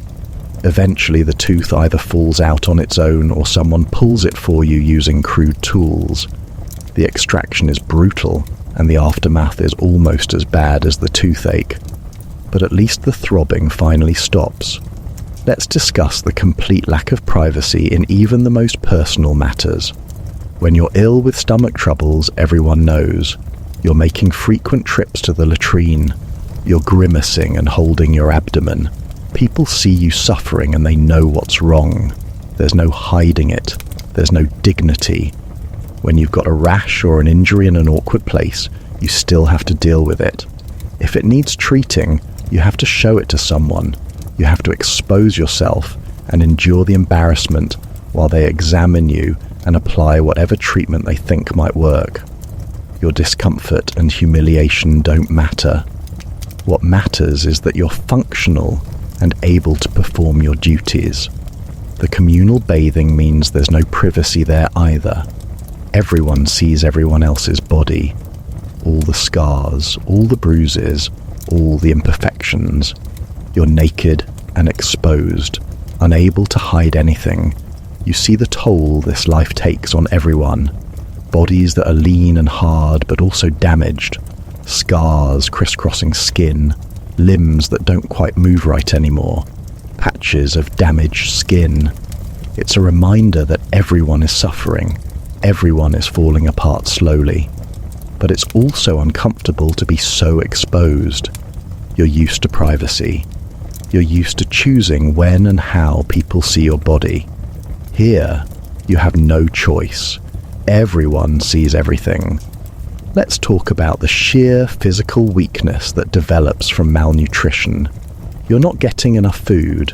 The food you are getting lacks variety and essential nutrients.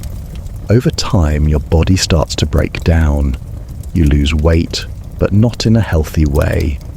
You're skinny, but weak. Your muscles are wasting despite the physical activity because you're not eating enough to maintain them. You feel fragile. Tasks that should be easy become difficult. You struggle to lift things you used to handle easily. You tire quickly. Your body is running on fumes, cannibalizing itself to keep going. Your immune system suffers. You catch every illness that goes around. Someone sneezes, and a few days later, you're sick too. The colds hit harder and last longer. You develop infections more easily. Wounds that should heal in a week take 2 or 3. You're constantly fighting something, your body struggling to keep up. You feel run down all the time, a persistent sense of being unwell that never quite resolves. Even when you're not actively sick, you're not healthy either. You're just existing in a state of chronic poor health. Your skin loses its healthy appearance. It becomes dull and grey. Your eyes are sunken and shadowed. Your cheeks are hollow. You look gaunt and worn. If you could see yourself, you wouldn't recognize the person looking back. This isn't the healthy, well-fed version of you. This is the malnourished, exhausted, beaten-down version. You've aged years in a matter of months. The life is literally consuming you, eating you from the inside out. Let's discuss the emotional numbness in more depth. You've shut down emotionally to cope. You've had to. Feeling too much would break you, so you've built walls. You've disconnected from your emotions. When something bad happens, you don't react. You just note it and move on. Someone dies, and you feel nothing. You're injured, and you barely register it. You're humiliated, and you take it without flinching. On the surface, this looks like strength. It looks like the stoic samurai ideal. But inside, you're hollow. You're empty. You've lost touch with what makes you human. You can't remember the last time you laughed genuinely. You can't remember the last time you felt joy or happiness or even contentment. Those emotions seem like things from another life, things that happened to a different person. Now, you just feel tired, numb, flat. You go through the motions because that's what you do. You perform your duties because that's what's expected. But there's no passion in it, no motivation beyond simple survival. You're a shell, performing a role, empty inside. Sometimes emotions break through the numbness. Usually at night, when you're alone with your thoughts, a wave of despair washes over you, a crushing sense of hopelessness. You lie there in the dark, feeling the weight of it pressing down on your chest. You can't breathe, you can't move, You're drowning in the sheer misery of your existence, but you can't let anyone see this. You can't let anyone know. So you push it back down, you rebuild the walls, you numb yourself again. By morning, the mask is back in place. Nobody knows. Nobody can know. Let's talk about what happens to your sense of taste. When you're eating the same bland food every single day, your taste buds start to give up. Everything becomes a grey, flavourless mush in your mouth. The rice, which was already boring, becomes completely tasteless. You chew mechanically, swallowing without really registering what you're eating. The pickled vegetables that were at least sharply unpleasant at first become just another texture, another thing to chew and swallow. Your mouth feels numb to flavour. When you do get something different, something with actual taste, it's overwhelming. Your taste buds have become so sensitive from deprivation that even mild flavours are intense and almost painful. The texture of food becomes more noticeable than the taste. The mushiness of overcooked rice, the sliminess of pickled greens, the chewiness of dried fish that seems to go on forever. You focus on these textures because there's nothing else to focus on. Food is no longer enjoyable, it's just fuel. Stuff you put in your mouth and force down to keep your body functioning. The pleasure of eating is completely gone. Mealtimes are a chore, not a comfort. You eat because you have to, not because you want to. Your sense of smell has also been damaged, though in a different way. You've become nose blind to many of the terrible smells around you. The stench of unwashed bodies, the reek of the stables, the pong of the latrine. They're still there, still objectively awful, but your brain has learned to filter them out somewhat. They're background noise now. You only really notice them when they get worse than usual, or when you've been away from them briefly and return. This adaptation is both a blessing and a curse. It makes daily life more bearable, but it also means you're covered in smells you can't detect anymore. You reek, and you don't even know it. Let's discuss the state of your fingernails and toenails in more detail. They're thick and yellowed, growing unevenly. The constant abuse has damaged the nail beds. Some nails have ridges and grooves running through them. Others are split down the middle. A few have dark patches underneath where the nail has separated from the bed. This happens from injuries, from slamming your finger in something or stubbing your toe. The dark patch is dried matter trapped under the nail. It's unsightly and sometimes painful, but the nail will eventually grow out and the patch will disappear. Until then, it's just another small misery to add to the collection. Trimming your nails is a rough affair. You use a small knife or you bite them, tearing them roughly. Sometimes you tear too much and expose tender skin underneath. Sometimes you create a jagged edge that catches on fabric and rips. Your nails are not smooth or neat. They're ragged and rough, more like claws than proper nails. The edges are sharp in unexpected places. You scratch yourself accidentally with your own nails. Under the nails is always dirty, packed with grime that never fully comes out. You dig at it with another nail or a small stick, getting some of it out, but never all of it. Let's talk about the way your body smells and how it changes over time. At first, when you stop bathing regularly, you're very aware of your own smell.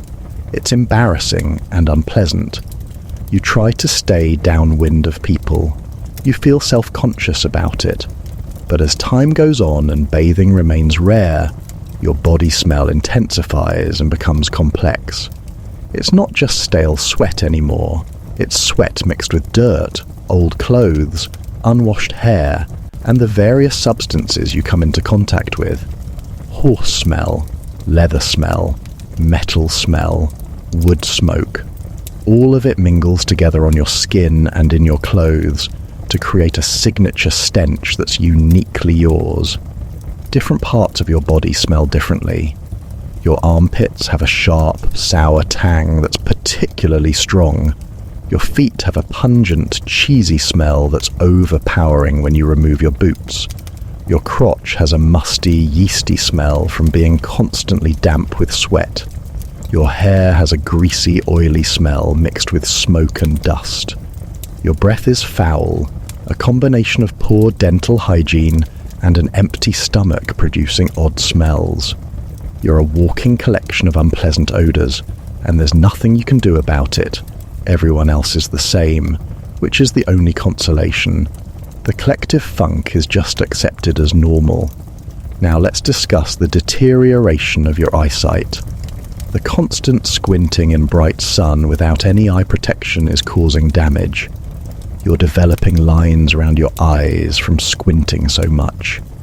Your eyes are often irritated and red from dust and smoke. You blink constantly, trying to clear them. Sometimes they water excessively. Other times they're dry and gritty, like there's sand under your eyelids. You rub them, which only makes the irritation worse. The whites of your eyes are no longer white. They're slightly yellow and shot through with visible red veins. You look perpetually tired and unwell, which accurately reflects how you feel. In low light, you struggle to see clearly.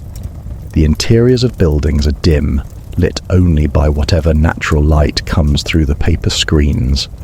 At night, there's only firelight or the occasional lamp, casting flickering, inadequate light. Your eyes strain constantly, trying to make out details in the gloom. This causes headaches and makes you tired even faster. You miss the bright, even lighting of your old world. You miss being able to see clearly at any time of day or night. Here, you're always squinting, always straining, always struggling to see properly. Let's talk about your increasingly poor coordination.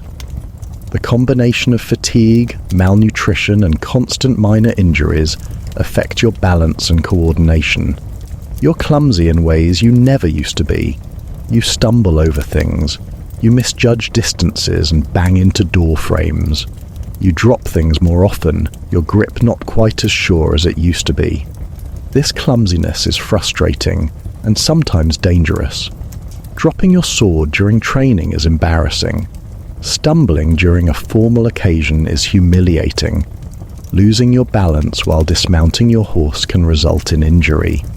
Your body doesn't respond the way it should, the way it used to, and it makes everything harder. Your reaction time has slowed. You're constantly tired, and your brain is working through a fog of exhaustion and hunger. When something unexpected happens, you're slower to respond. In training, this means you take more hits than you should. Your instructor criticizes your sluggish reflexes, but you can't seem to make yourself faster. Your body won't cooperate. It's running on empty, and it shows in every delayed reaction, every missed block, every moment where you're just a fraction too slow. Let's discuss the mental fog that's settled over your mind. Thinking clearly is difficult. Your thoughts are sluggish and muddled. You struggle to remember things you should know. Simple tasks require more concentration than they should. You find yourself staring blankly, your mind empty, unable to focus on anything. This mental dullness is frightening in moments when you're aware of it. You used to be sharp. You used to be quick-witted. Now you feel like you're thinking through thick mud. Every thought is an effort. Every decision takes longer than it should. This cognitive decline affects everything. Following complex instructions is harder. Remembering sequences of movements in training requires repetition after repetition. You forget where you put things. You forget what you were told to do. You have to ask people to repeat themselves because the information didn't stick the first time.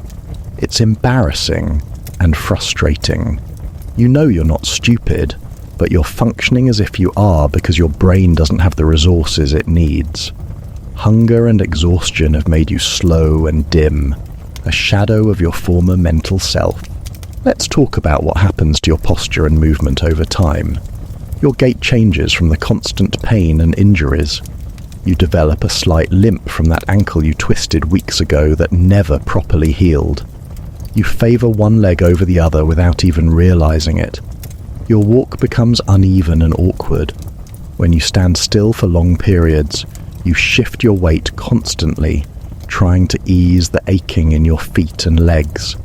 This restless shifting becomes unconscious, a constant small movement that you're not even aware of anymore. Your body is trying to distribute the discomfort, never quite finding a position that doesn't hurt. Your shoulders hunch forward from the weight of armor and the exhaustion of holding your sword. Even when you're not wearing armor, your shoulders remain rounded. Your chest caves in slightly. You're developing the posture of someone defeated, someone beaten down by life. When you're forced to stand straight for formal occasions, it requires conscious effort and causes pain in your upper back. Your body has reshaped itself around the burden of your existence. Proper posture has become the exception, not the rule. When you move, it's with less fluidity than before. Your joints are stiff, your muscles are tight and sore. You move like someone much older, creaking and slow. Getting up from a kneeling position is a production. You have to brace yourself with your hands, push yourself up gradually, wait for the sensation to return to your legs. Quick movements cause pain, so you avoid them. You're slow and deliberate in everything you do, not from discipline, but from necessity. Your body simply won't move any faster without protesting loudly. Let's discuss the state of your mouth beyond just your teeth. Your gums are receding and sometimes infected. They're swollen and tender, bleeding easily when you eat anything with any texture. The inside of your cheeks is often bitten accidentally because you're eating while exhausted and your coordination is off. These bitten spots become small ulcers that sting and make eating even more unpleasant. Your tongue is coated with a thick, whitish film that tastes unpleasant and never quite goes away no matter how much water you drink. Your mouth feels constantly dry and sticky, a result of dehydration and poor nutrition. The corners of your mouth develop cracks from the constant exposure to weather and the dryness. These cracks split deeper when you open your mouth wide, which you have to do to eat. They sting and sometimes weep a clear fluid. They never fully heal because they're constantly being reopened. You lick your lips to try to moisten them, but that actually makes the dryness worse. Your lips are chapped and peeling, the skin coming off in dry flakes. In winter they crack and split until it hurts to talk or eat. In summer, they burn from sun exposure and peel in sheets. Let's talk about the digestive issues that plague you. Your stomach is rarely comfortable. It either growls with hunger or cramps with indigestion. The poor quality food and lack of variety wreaks havoc on your digestion. You're often constipated from the lack of fiber, spending painful sessions in the latrine straining with little result. Other times you have the opposite problem. Your bowels loose and urgent from something you ate or drank. Your stomach gurgles and churns constantly. You burp frequently, tasting the sour remnants of your last meal. You develop heartburn, a burning sensation in your chest that makes you miserable. There's nothing to take for it. You just have to endure the burning discomfort. Gas is a constant problem. Your stomach produces it in abundance from the diet of rice and pickled vegetables. You're bloated and uncomfortable, your abdomen distended. Releasing the gas provides temporary relief, but is awkward in the formal, quiet environments you're often in. You try to do it quietly, but it's not always possible. The smell is atrocious, adding to the general unpleasantness of your existence. Everyone has the same problem, so the air is often thick with the results. It's just another indignity, another small humiliation that you have to live with. Let's discuss the way your face changes over time. The constant stress and poor nutrition show clearly in your features. Your face becomes gaunt, the bones prominent under thin skin. Your cheeks hollow out, your eyes sink deeper into their sockets. Dark circles become permanent fixtures under your eyes, purple-black shadows that make you look perpetually exhausted. Because you are perpetually exhausted, your skin loses its healthy tone, becoming sallow and grey. You develop lines around your mouth and eyes, aging you prematurely. If you could see yourself, you'd barely recognize your own face. Your expression changes too. You develop what might be called a 1,000-yard stare, a blank, distant look. Your face at rest is not relaxed, but tense, jaw clenched, brow furrowed. You're not conscious of this expression, but it's what others see when they look at you. A face marked by suffering and endurance. Even when you try to smile for some formal occasion, it doesn't reach your eyes. The smile is a mechanical arrangement of facial muscles, not a genuine expression of happiness. You've forgotten how to smile genuinely because you've forgotten what genuine happiness feels like. Let's talk about your voice and how it changes. The constant shouting during training and the generally harsh conditions affect your vocal cords. Your voice becomes rougher, raspier. You develop a hoarse quality that never quite goes away. Sometimes your voice cracks when you speak, which is embarrassing. Other times it fades to a whisper without you intending it. Your throat is often sore from overuse and irritation. Talking for extended periods becomes uncomfortable. You start to speak less, conserving your voice, which further isolates you from those around you. When you do speak, your speech patterns change. You become terse and economical with words. There's no point in elaboration or detail. You say only what's necessary. Your vocabulary shrinks to the essentials needed for your duties. The rich, expressive language you once used fades away. You sound flat and monotone, all emotions stripped from your voice. It's another way the life has diminished you, taking away your ability to express yourself fully. Let's discuss the constant state of mild dehydration you exist in. Water isn't always readily available, and what is available isn't always safe or appealing. You drink when you can, but it's never quite enough. You're always slightly thirsty. Your mouth is dry. Your lips stick together. Your throat feels scratchy. Your skin loses its elasticity, becoming papery and thin. When you pinch the skin on the back of your hand, it stays tented for a moment before slowly flattening out. This is a sign of dehydration, but there's nothing you can do about it except drink more questionable water and hope it doesn't make you sick. The dehydration affects everything. It contributes to your headaches.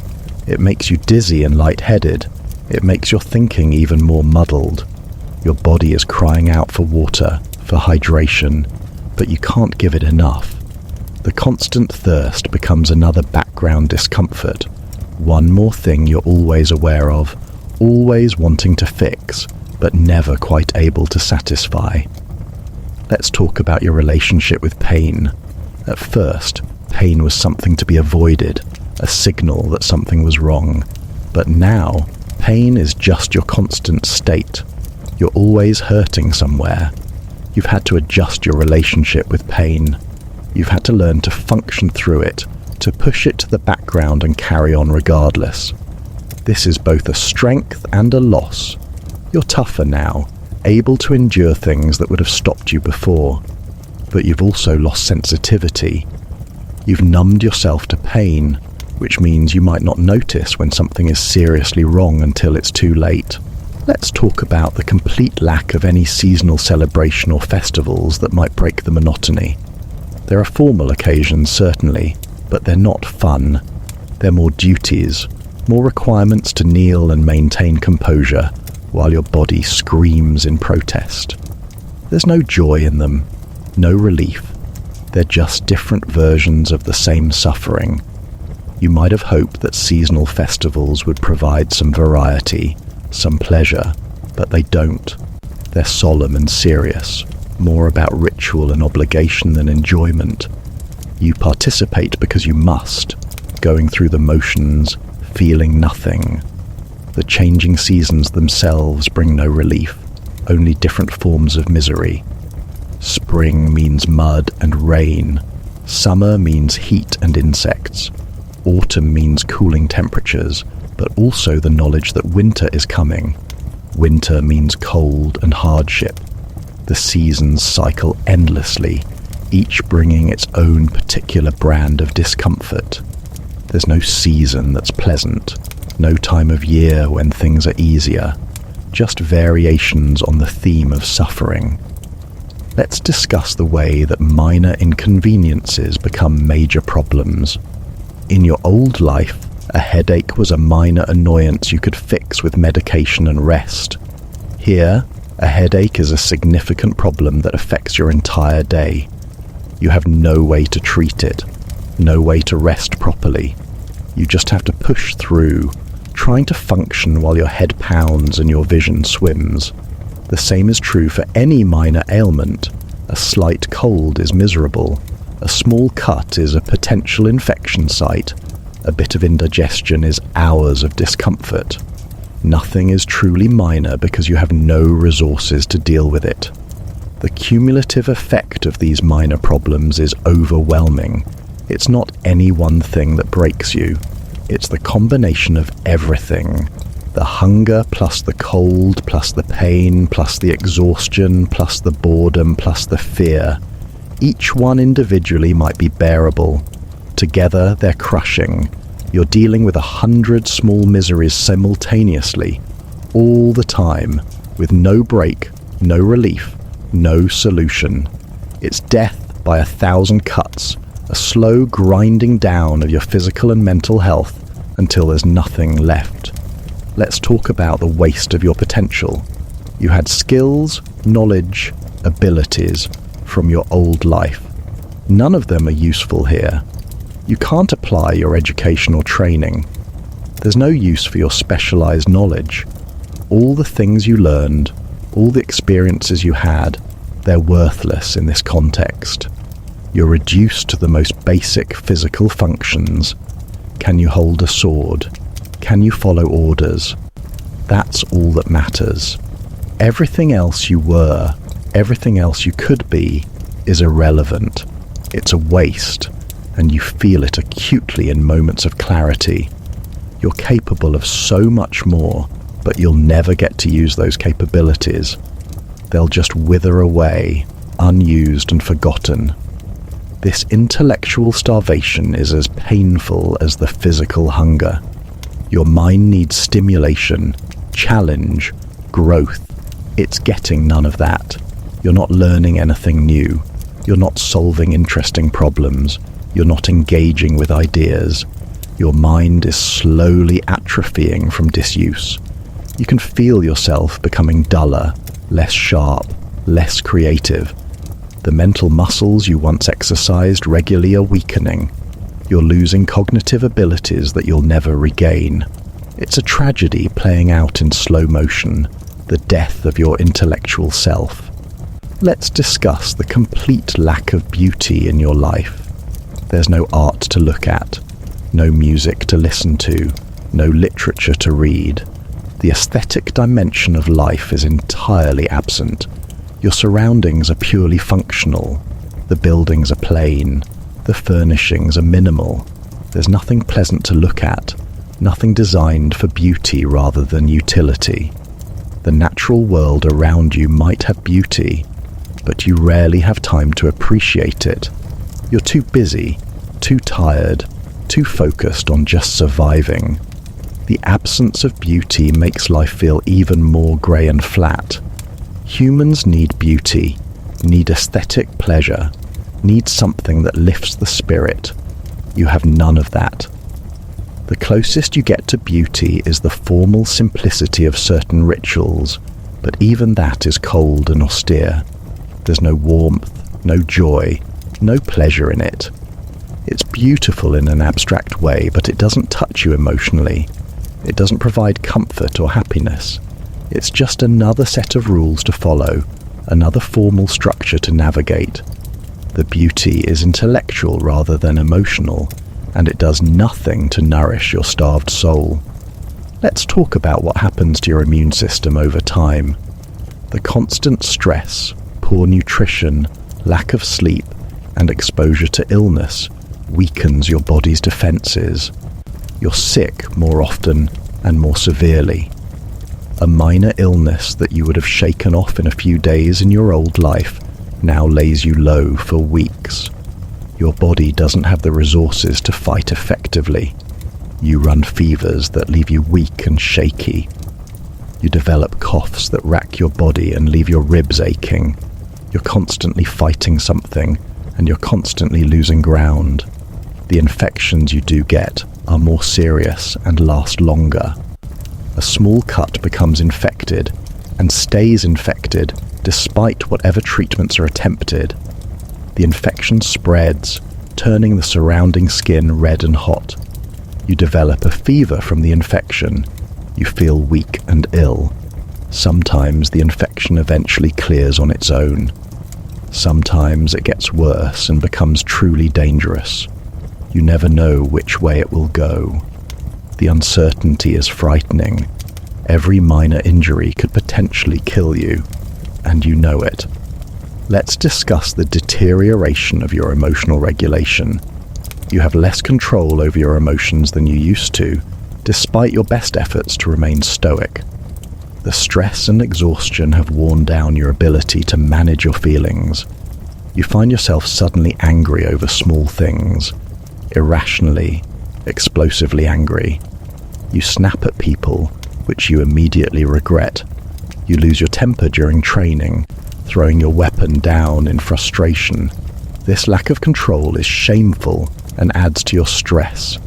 You're supposed to be disciplined and calm, but you're falling apart. Other times you feel sudden waves of sadness that threaten to overwhelm you. Something small triggers it, a memory, a thought, a moment of kindness from someone. Suddenly you're on the verge of tears and you have to fight desperately to maintain your composure. You can't let anyone see you cry. You can't show that weakness. So you swallow hard, blink rapidly, focus on something else until the moment passes. But these emotional surges are becoming more frequent and harder to control. Your internal walls are crumbling and you can't seem to repair them. Let's talk about the way you've started to forget things from your old life. The details are fading. You can't quite remember what your home looked like. You can't recall the faces of people you knew as clearly as you used to. The memories are becoming vague and distant, like something you dreamed rather than something you lived. This loss of memory is frightening. You're losing your past, losing your identity. Who are you if you can't remember where you came from? The present is so all-consuming that it's erasing the past. Soon there will be nothing left but this endless, miserable now. You try to hold on to the memories, going over them deliberately, but they slip through your fingers like water. The harder you try to grasp them, the faster they seem to fade. You're losing yourself piece by piece. The person you were is disappearing, being replaced by this hollow, broken shell of a samurai. Soon there will be nothing left of your former self. You'll have been completely consumed by this life, transformed into something unrecognizable. Let's talk about what happens to your hands and feet in the winter cold. The lack of proper insulation and constant exposure means you're always on the edge of serious cold injury. Your fingers become so numb that you can barely move them.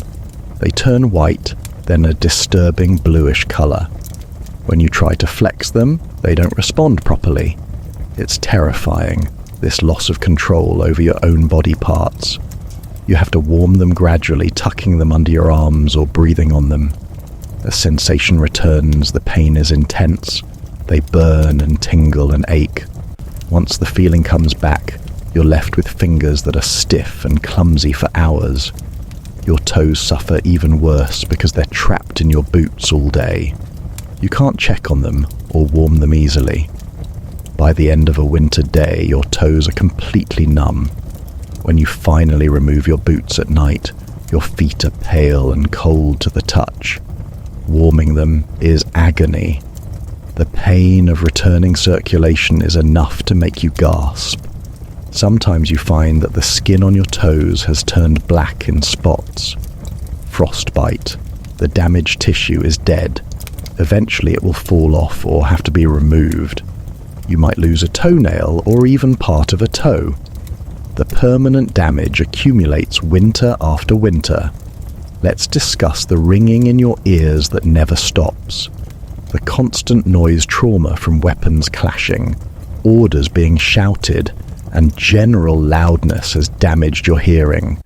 You have tinnitus, a perpetual ringing or buzzing in your ears. It's always there, day and night.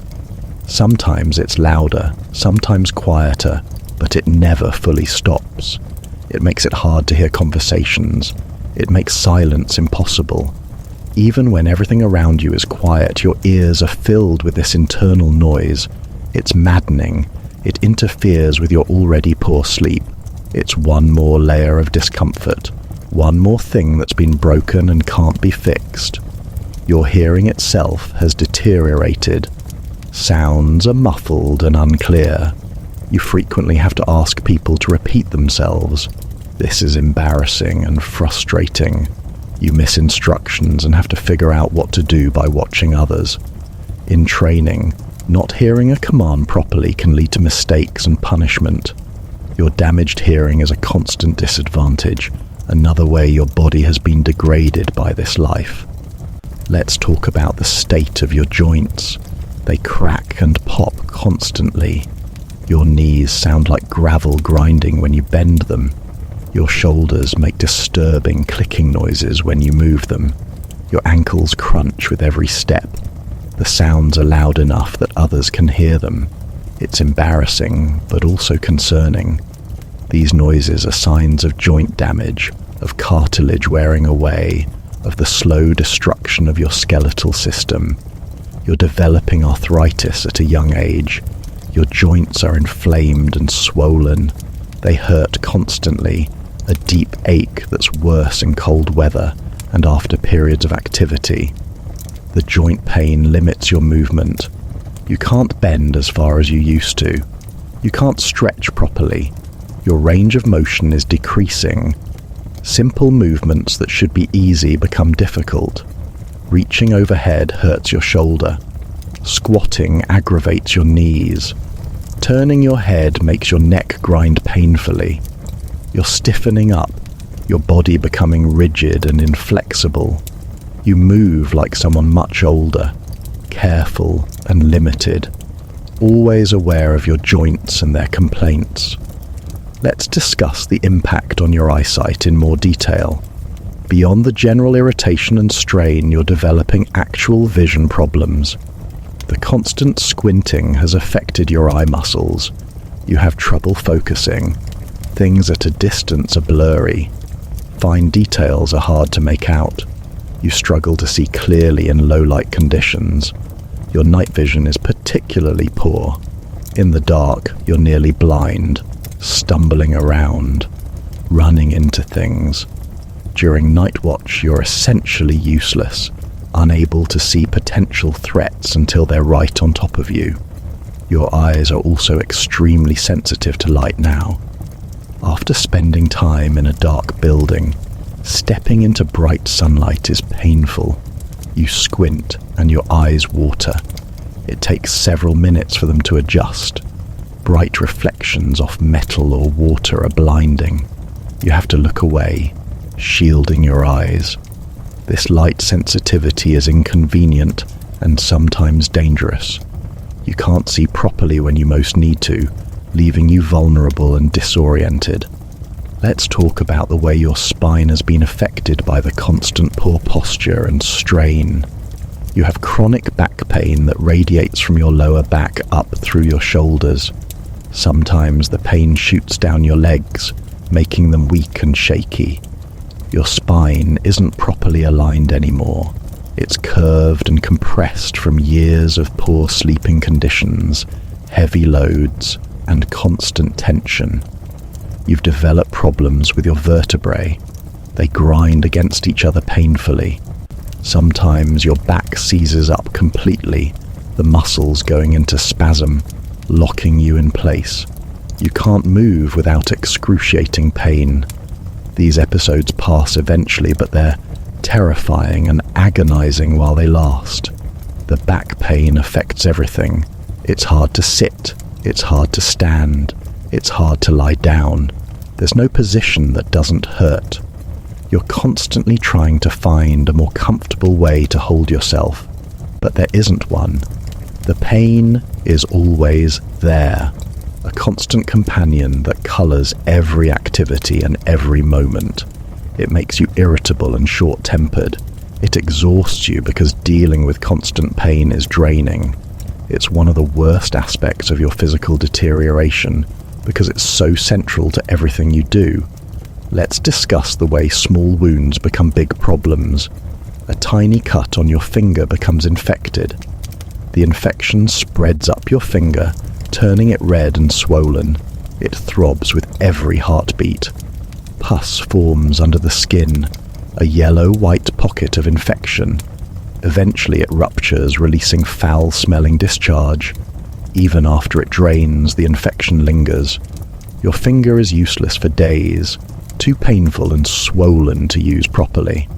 A small injury has become a significant disability because of the poor conditions and lack of medical care. Splinters are particularly problematic. They're common from all the wooden surfaces you interact with. A splinter lodges deep under your skin. You can't get it out. It festers, the area around it becoming hot and tender. Eventually your body either pushes it out or walls it off with scar tissue. Either way, it's painful for days or weeks. Sometimes multiple splinters at once, each one a small source of pain and infection. Your hands and feet are spotted with the sites of current and former splinters, a landscape of minor injuries. Let's talk about the impact of sleep deprivation on your mental state. The chronic lack of quality sleep has serious effects on your brain. You have trouble concentrating. Your attention span is minimal. You zone out frequently, losing track of what you're doing or what's being said. This is dangerous during training and duties. You make mistakes. You miss things. You're not fully present or aware. Your reflexes are slow. Your decision-making is impaired. You're functioning at a fraction of your normal capacity. The sleep deprivation also affects your mood severely. You're irritable and emotional. Small things set you off. You feel like crying at minor frustrations. You laugh inappropriately at things that aren't funny. Your emotional responses are exaggerated and unpredictable. You're not in control of yourself. The exhaustion has broken down your emotional regulation completely. You're at the mercy of your sleep-deprived brain, which is not functioning correctly. Let's talk about what the constant kneeling has done to your knees specifically. They're not just sore, they're damaged. The cartilage is worn away in places. The kneecaps themselves are bruised deep into the bone. You have fluid build-up in the joints, making them swollen and puffy. They feel hot to the touch. Sometimes they lock up, refusing to bend or straighten without sharp pain. You have to manually manipulate your leg, forcing the joint to move, which is agonizing. The damage is permanent. Your knees will never work properly again. Every time you kneel, which is multiple times daily, you're making the damage worse. Standing up from a kneeling position has become a major production. You can't just rise smoothly. You have to shift your weight, use your hands to push yourself up, Move slowly and carefully. Even then, the pain is intense. Your knees scream in protest. Sometimes they buckle slightly when you first put weight on them, and you have to catch yourself to avoid falling. Everyone sees you struggling. Everyone knows you're damaged. It's humiliating on top of being painful. Let's discuss the state of your hair beyond the scalp issues.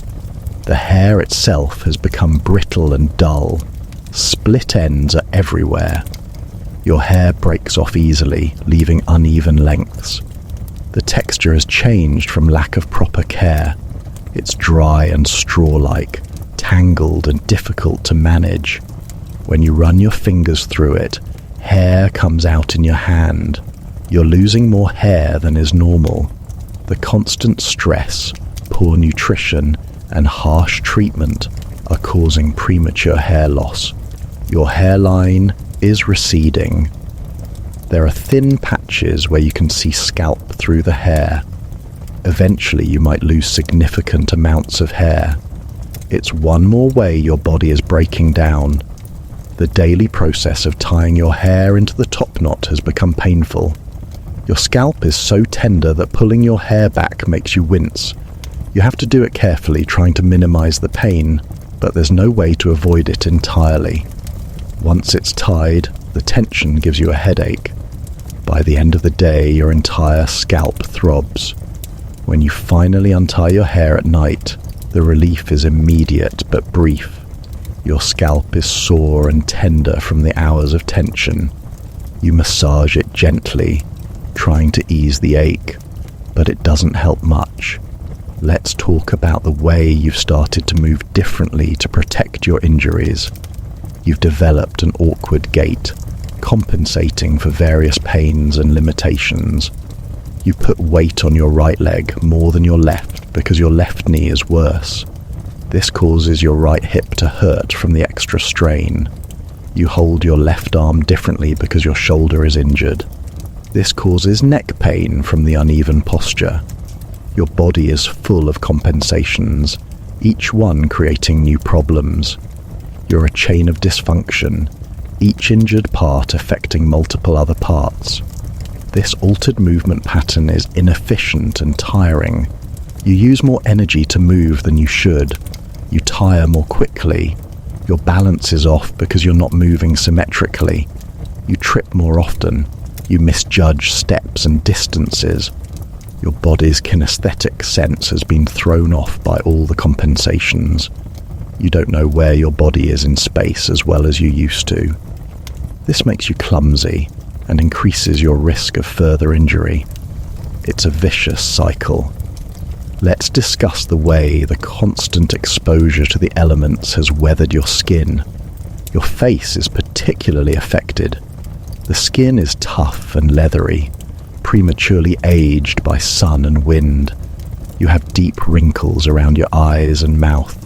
Your complexion is uneven, splotchy with sun damage and broken capillaries. Your lips are permanently chapped and lined with cracks. Your nose is often red and irritated. You look much older than you are. The face in any reflection is that of someone who's lived a hard life, which is accurate. The elements have literally aged you, wearing away your youth like wind wears away stone. Your hands show similar damage. The skin is thick and rough, spotted with scars and discoloration. Your knuckles are enlarged and misshapen from repeated injuries. The backs of your hands are spotted with marks from sun damage. The skin is loose and papery in places. These are old person's hands, but they're yours. The transformation has happened so gradually that you didn't notice until it was complete. Now, you have the hands of someone decades older.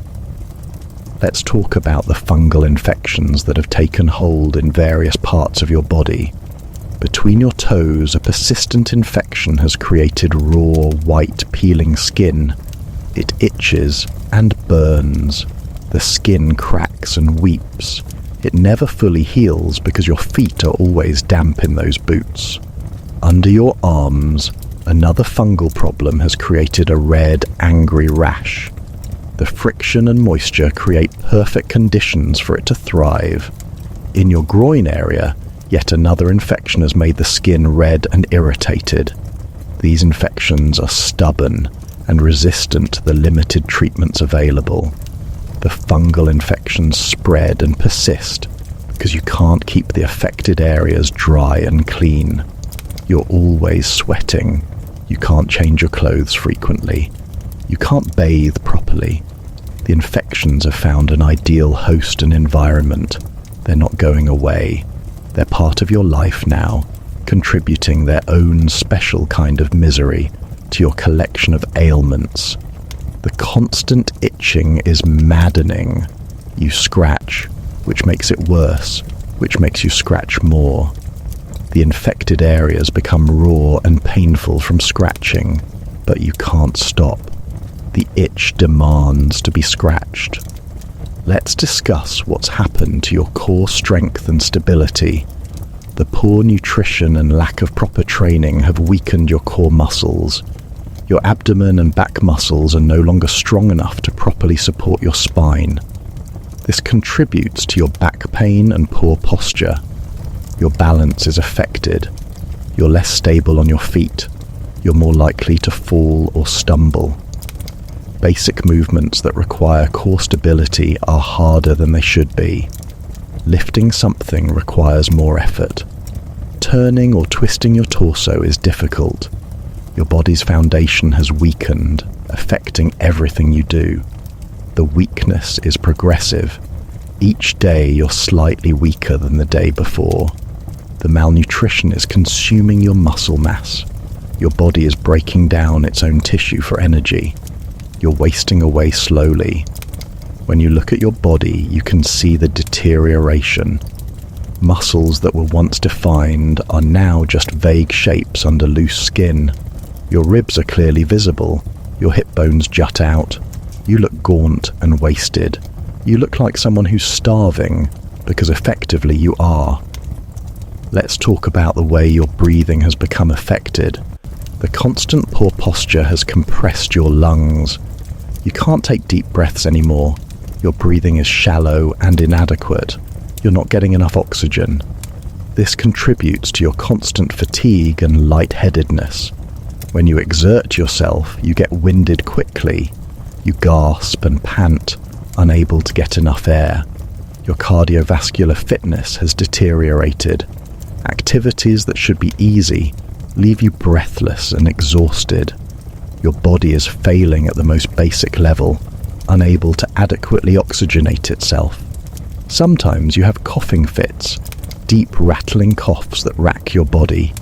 You cough until your ribs ache and your throat is raw. You bring up thick matter that you have to spit out. These coughing fits are exhausting and sometimes embarrassing when they occur during formal situations. You can't control them. They just happen. Your lungs are damaged from breathing in dust and smoke and cold air. The damage is probably permanent. You'll likely have breathing problems for the rest of your life, however long that may be. Let's talk about the way your mind has started to wander at inappropriate times. You'll be standing at attention and suddenly realize you've lost several minutes. You were somewhere else mentally, and you don't even remember where. You come back to awareness with a jolt of fear. Did anyone notice? Did you miss something important? This mental drift is happening more frequently. Your exhausted brain just checks out without warning, leaving you functioning on autopilot. It's dangerous and frightening. You're losing time, losing awareness, losing control. During training, you'll suddenly snap back to consciousness and realize you've been going through the motions without any awareness. Your body knows the movements so well it can perform them while your mind is absent. But this is risky. You could get injured. You could injure someone else. The instructor could call on you, and you'd have no idea what's happening. These episodes of mental absence are increasing. Your brain is shutting down in self-protection, taking breaks from consciousness because the constant stress is too much to handle continuously. Let's discuss the way your facial expressions have changed permanently. Your face at rest has taken on a haggard, haunted look. Your eyes are sunken and shadowed. Your mouth turns down at the corners. You have deep lines etched between your brows from constant tension. Even when you try to arrange your face into a neutral or pleasant expression, it slips back into this mask of suffering. Your face tells your story. Anyone who looks at you can see that you've been through hell. There's no hiding it. The damage is written clearly on your features. Your eyes in particular have changed. They're dull and flat, lacking the spark of vitality. The whites are yellowed and bloodshot. Your gaze is often unfocused and distant, looking at nothing. When you do focus on something, your stare is intense and slightly unsettling, like you're looking through rather than at things. Your eyes don't smile even when your mouth attempts to. They remain sad and dead. The windows to your soul show nothing but emptiness and exhaustion. Let's talk about the moments of dissociation that are becoming more frequent. You'll be in the middle of an activity and suddenly feel like you're watching yourself from outside your body. You can see yourself going through the motions, but you don't feel connected to that person. It's like watching a stranger.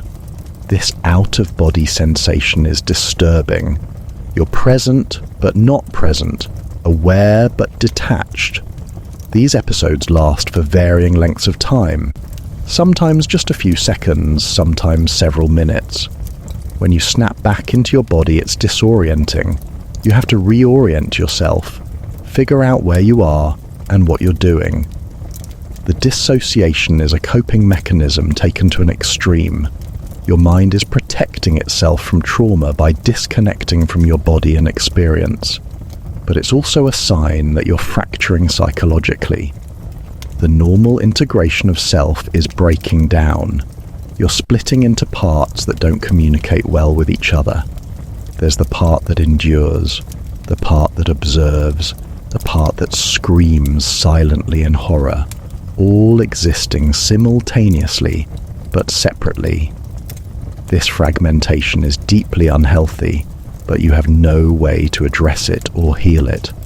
Let's discuss what happens when you look at yourself in the rare moments you see your reflection, perhaps in still water or a polished surface.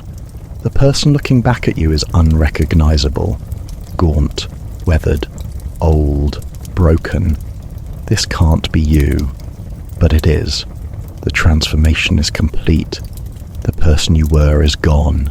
This stranger has taken their place. You look away quickly. It's too disturbing to confront what you've become. Better not to look. Better to avoid any confirmation of how far you've fallen. Sometimes you catch others looking at you with pity or disgust. You see it in their eyes before they school their expressions. You know how you must appear to them. Wretched, pathetic, damaged beyond repair. The looks hurt worse than any physical pain. They confirm what you already know but don't want to acknowledge. You're failing. You're broken. You're not making it. The judgment in those glances cuts deep, adding shame to your burden of suffering.